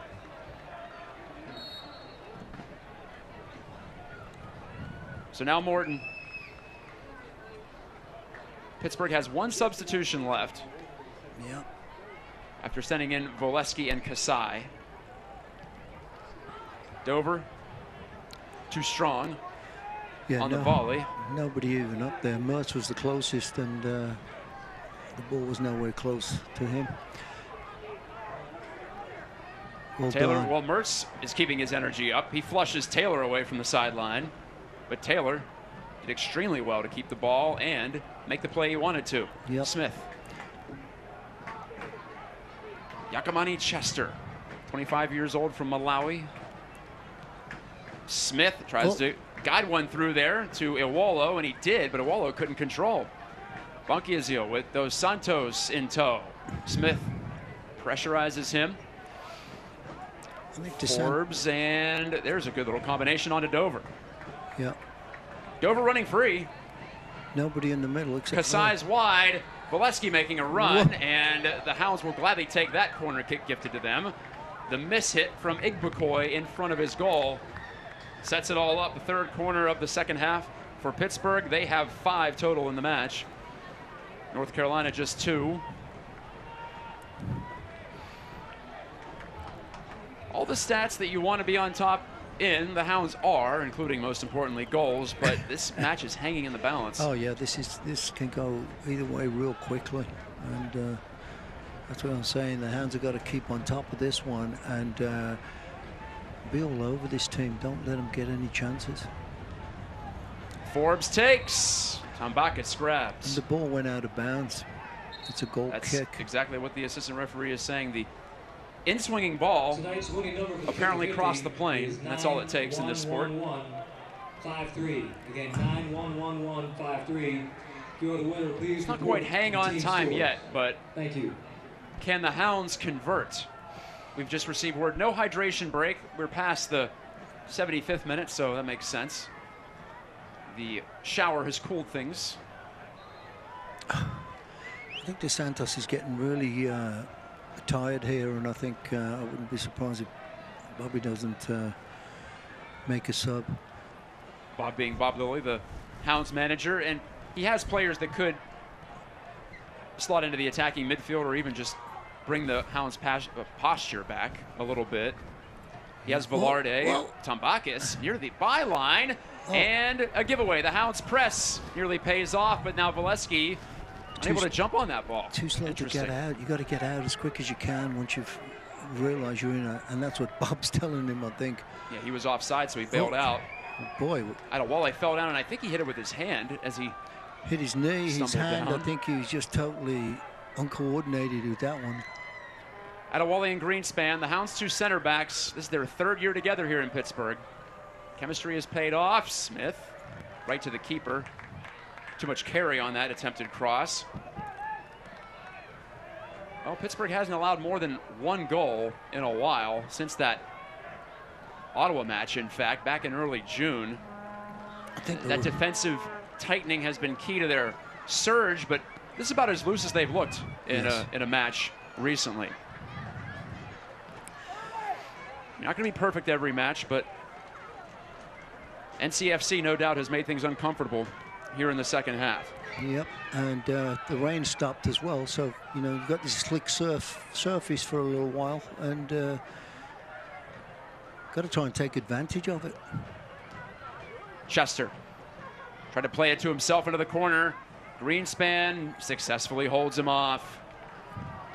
Those little plays, that counts as a big one, winning possession back and some time ticking off. Just as importantly now, as we reach the 80th minute in Pittsburgh. To present an autograph session on the field Next Wednesday, tune into ESPN 3, July 24th, that is, 4 p.m. for a special afternoon edition of Wednesday Night Soccer. Surging Reno, 1868, storms into Orange County.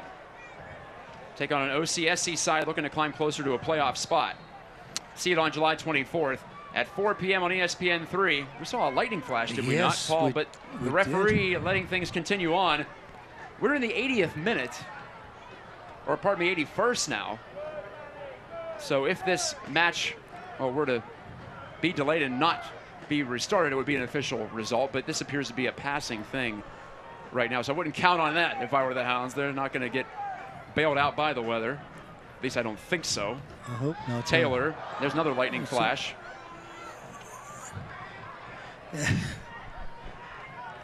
Miller to Spees. Spees on the in cut. Iwolo did well. Fended off by Greenspan. Another clear. Oh.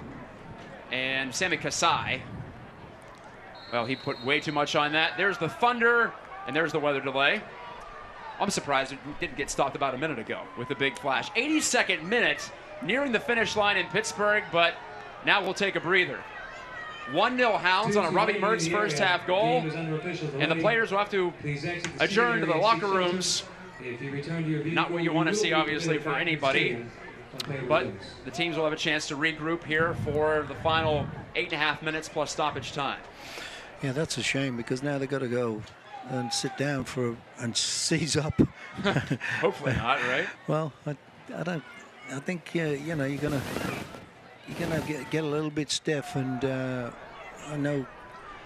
think the Lightning's probably finished now. There was two cracks, I think, and two clouds overhead have caused the rain and now the lightning. And of course, the first you can play through, the second you cannot. Once the thunder was heard, that's when referee Izmir Pekmic had seen enough. So we will go to our weather delay programming and bring it back to Pittsburgh when we're ready to go again. A downer here, but the Hounds on top. Can they close it out? Yeah. We'll find out eventually here on ESPN+. Stay with us. Come back and check it out.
About a 35-minute delay, but it's passed. I'm Matt Geica with Paul Child as we give you the conclusion to Pittsburgh and North Carolina USL Championship action at Highmark Stadium on the south side of Pittsburgh. The drop ball from referee Izmir Pekmic and North Carolina in the blue, working from left to right, trying to figure out the equalizer. The Lightning, as expected, passed rather quickly, but you have to wait a half an hour at least. And so we did, and now we are back as Valesky puts a hand in the lower back of Graham Smith, the midfielder for North Carolina. So foul against Pittsburgh. And I wonder, Paul, who this gives the advantage to, because the Hounds were on the run. North Carolina had something going before the weather delay. Yeah, and they're kind of doing it again now. They're putting some pressure here, and there's Hounds have got to absorb this and take advantage of the ball when they do get it and keep possession. They really...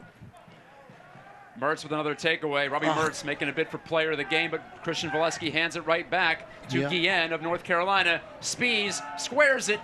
Too far away from Miller for him to grab. And Avunki Azil dispatches it down the center of the pitch. Robbie Mertz with the goal. Nico Brett with a classy assist too. That came in the 27th minute. Since then, nothing on the board offensively. North Carolina playing on 2 days rest, and an injured player for North Carolina, Taylor, writhing. And James giving the ball away He again. might have strained his calf, or it's hard to tell what's going on. It looked like more of a strain than anything that might have been caused by a collision. Yeah, I don't know what really happened there, because it didn't look like there was any kind of real challenge or tackle. He's trying to stretch out the calf, pulling his toe back. I'd imagine it's what felt like a cramp, perhaps. No, he did get stepped on by Valesky. Yeah, maybe, yeah. So Taylor, because the play stopped, well, no, it'll be a throw-in for the Hounds. And the Hounds will give it back to North Carolina per the courtesy, quote-unquote, rules of the game. Sportsmanlike conduct. Sportsmanship, yeah. Not officially in the book, you have to give it back to your opponent, but I would say most, if not all, teams do in that situation. I've only seen it once or twice where there was an etiquette faux pas. So here's Chester giving it into the midfield. Graham swinging it over to Taylor. One touch looking for Chester, making a run too firm. Yeah, he caught Chester by surprise there. I think he was thinking he was going to hold on to it for at least another touch and staggered his run, and the ball went out of bounds. Pittsburgh trying to improve to 3-1-1 against top 4 teams in the Eastern Conference table. And Pittsburgh trying to climb. They feel like they belong in that top 4. So they're making statements here. Played well against Tampa last week, but gave up a goal in the 84th minute to set up a tie, their 8th tie of the season. Just 6 wins for the Hounds, but they've only lost 3 times, and none here in Pittsburgh. Igbokoy heads it over the top of Valesky, but here's the second layer for Pittsburgh, and it's Ryan James. James dispossessed. Good job there just inside the touchline by North Carolina to keep it alive. That was Nazmi Al-Badawi, the Palestinian native. He's playing in a build-up role for North Carolina on loan from Cincinnati of Major League Soccer. Deep one from North Carolina. Settles into Kyle Morton's grasp. Kyle Morton, he desperately wants another clean sheet here. He has 3 this season. And the Hounds are 4-0-4 the last 8 times that he's started.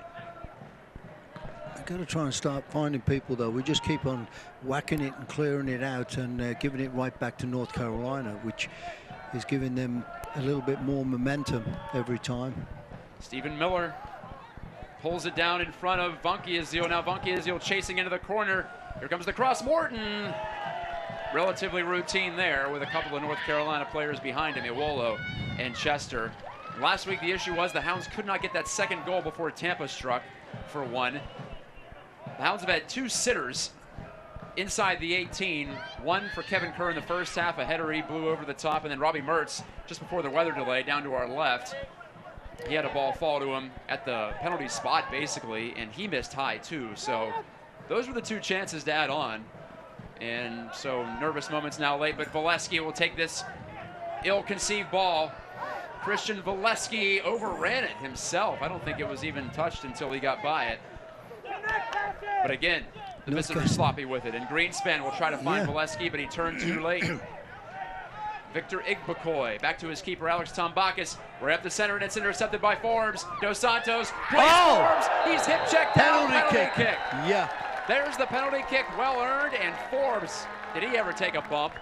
Well, yeah, player had no choice there. Forbes was taking off straight towards goal, and the player just hip checked him and put him out of action. Assuming Canardo's okay, I'd imagine he'd take this kick because both Kerr and Nico Brett are out due to substitutions. And boy, what a bump by Igbekoy. Looking at the replay, it's no nicer. It's supposed to be kindness night here at the stadium, brought to you by WQED. It's QED kindness night, yeah. And my guess was correct. It will be Forbes.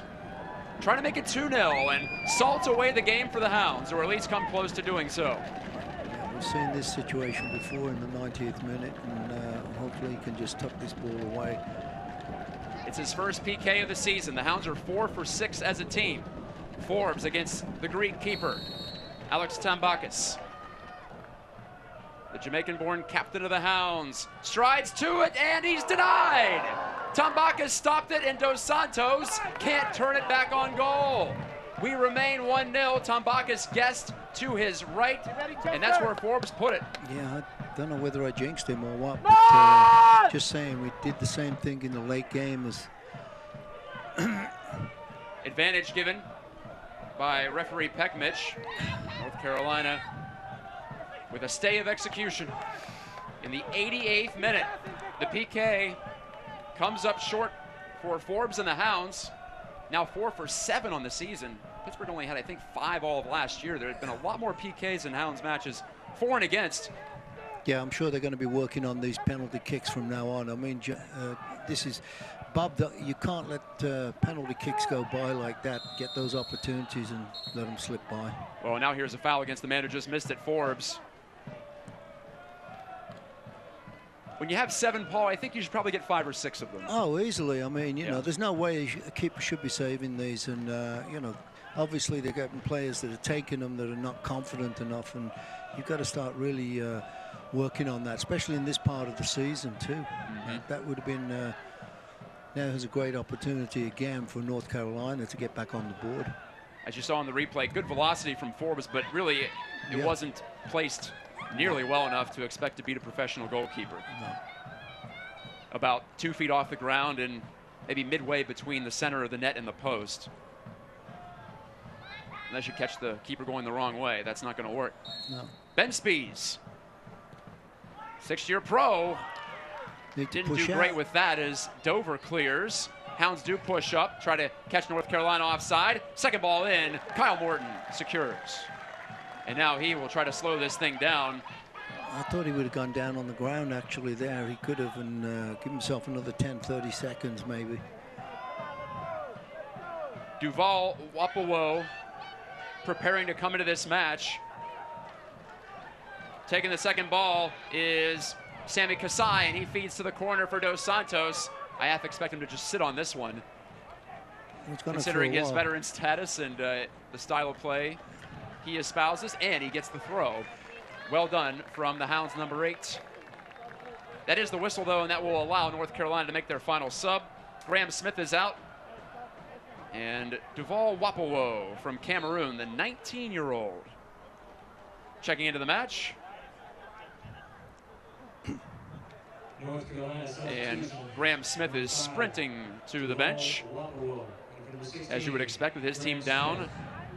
5 minutes of stoppage time added on, so this thing is not nearly over. Boy. I did not expect that many. Me neither. I thought it was number 5 going on. That's right, I thought too. But they did show just 5 with the blank. Yeah, sure. The blank side of the light-up scoreboard that the 4th referee holds over his head, Sam Reynolds, tonight. So still some work to do for the men in white. Dos Santos joining up, and he pries this ball free. Cleared to the sideline. Again, a Pittsburgh throw. Yeah, Hounds have got to close this one out if they can, Matt, you know, especially after missing that penalty kick. And I'm sure that, you know, Pup's going to be all over them in the locker room as well. It's a 4-1-1 run for the Hounds, pardon me, that has them in 8th place and trying to stay there as Ottawa has prevailed, so they won't be able to catch the 7th spot tonight. Good job there getting Corner the kick. corner out of that one and take another 2 minutes or so off the clock. The Hounds trying to take the air out of the ball and prevail in this matchup against the 3rd place team in the East. No team's played better over the last 2 months than North Carolina, but they're extended tonight. 3 matches in 8 days, all in sweltering heat. I guess tonight they got a bit of a break with the rain shower and the delay, but you know their legs are heavy.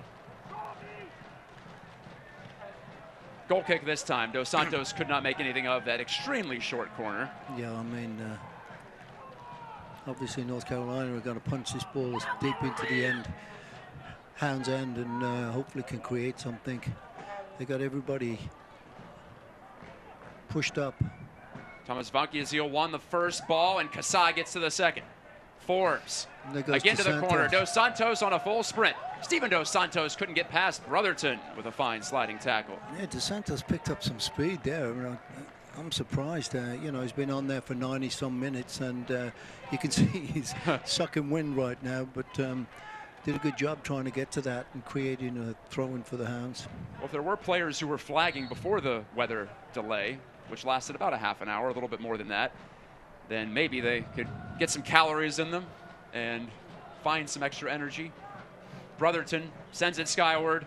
Mertz keeps it alive in the attacking third, just where the Hounds want it. Flashy play from Wapawo. Now that would have been a sensible play back to the keeper if he could have got it off, but obviously under pressure and wanted to make sure he was going to win it. Vankiazil using that physicality to step in front of Donovan Owolo. Down the sideline, Hounds are offside. Dos Santos just a step ahead of the last defender, Guillen, over there on the river side of the field. 3 minutes into stoppage, give or take. We're expecting 5.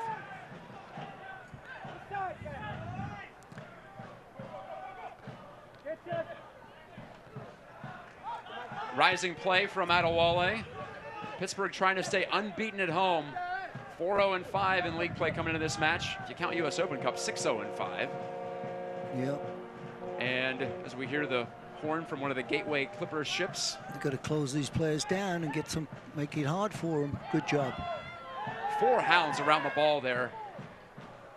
Beats to the turnover. Forbes had an arm around his waist. Not a slow dance, but looked like it for a moment. I don't know how you got that ball. It's given over to North Carolina. Serve toward the top of the penalty arc, but Greenspan. Miller on the ball for North Carolina. Miller chasing, but that wasn't a great return pass to him. And a fine job from Thomas Vankiazil to accept the goal kick and keep Miller from getting to that ball and creating something in a miraculous scenario. Very helpful. Now he's going to switch sides. Chester is setting up the goal kick. Well, he moved it a foot, did Kyle Morton. We talked about sportsmanship earlier. This would be called gamesmanship. Yeah. The opposite end of that coin. Kasai didn't quite track that one, but Forbes will take it. Can the Hounds get a second here? Boleski was a step behind Igbokoy, but Igbokoy made the intercept, and that was a clutch play. It keeps North Carolina with a chance. Yep. And Pittsburgh can't clear, slipping down with an attempted cross. Spies bouncing up. Greenspan. And Dos Santos, final whistle from Pittsburgh. Well, it took a little bit longer than the Hounds hoped, but they got it done. They hold on. 1-0 victory. Hounds win. Hounds win. That's now 4 out of their last 5 at home, and they're 5-0-5 here at Highmark Stadium. Highmark has been a fortress for them as they continue their rise up the Eastern Conference standings.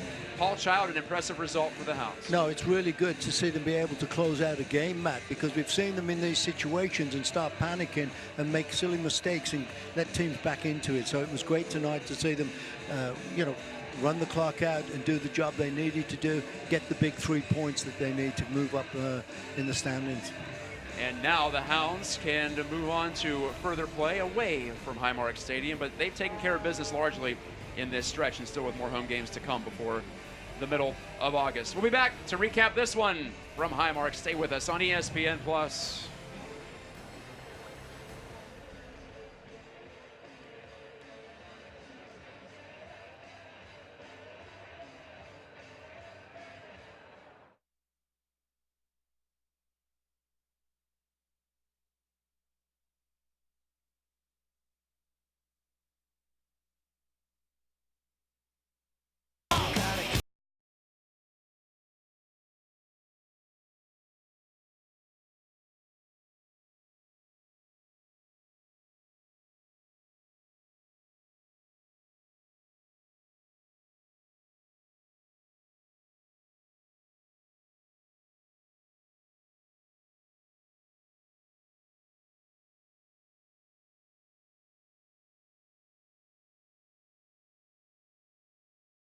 What do you call it when Western Pennsylvania's largest automotive retailer begins selling the region's most popular brand? Chevroletary, which also describes our grand opening offers. Introducing the all-new #1 Cochran Chevrolet, where you'll find a special 2-year lease on a sporty Trax from just $99 a month. The unequaled Equinox as low as $139 a month, plus $1,000 extra for trades at the all-new #1 Cochran Chevrolet. I should have been a cowboy. Toby Keith and his That's Country Bro Tour 2019. Red Solo Cup. Live in concert. I fill you up, made in America. Friday, September 27th at Highmark Stadium. How do you like me now? Toby Keith on sale now at Ticketmaster.com. Produced by Drusky Entertainment and Kirchner Concerts. Toby Keith and his That's Country Bro Tour.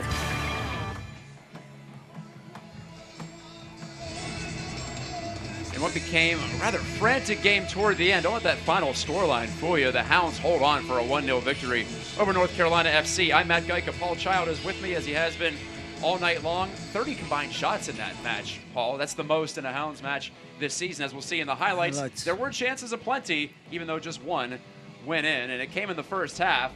Here you see the setup. Kyle Morton blasting from the goal kick. Dos Santos, Brett.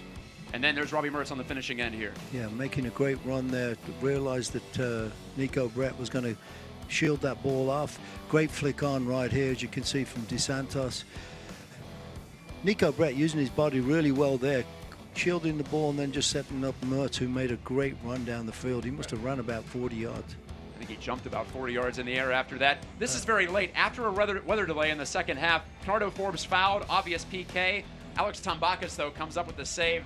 Not an extremely well-taken kick from Forbes. He will want to do better next time. I think he slipped on it as well, and he didn't really get enough on it, and didn't pick a corner. I think he just was obvious which way he was going to play it, and the keeper read it really well. That's exactly what happened. So that kept North Carolina alive, but through all that, Pittsburgh does survive. Unlike last week, they hold on for the win. Paul, well-deserved win. Oh, yeah, definitely. I think they had more possession than anything and deserved the win for sure, Matt. We'll talk to you in a couple of weeks as the Hounds return home for a 2-match homestand. For Paul Child, I'm Matt Geika saying good night from Highmark Stadium. And good night.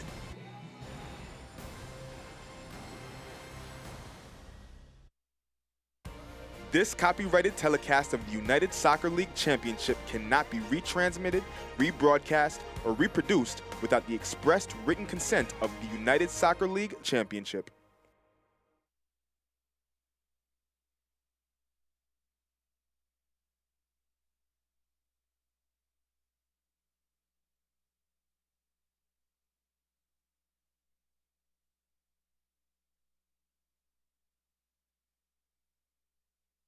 Dad, don't you ever go drinking, because if I'm going to drink, I'm going to do it at home. Hey, Paul. Yeah, thank you, man. Thanks a lot. Little frantic. We got it done. Bouncing up. Greenspan. See ya. See you next time. Yeah, have a good one. Clear, slipping down with an attempted cross. Spees. Bouncing up. Greenspan. Now, yeah. And Dos Santos. Do you want us to do it? Yeah, right. Could do it. Yeah. I bet. Okay, I'll talk to you soon. Bye.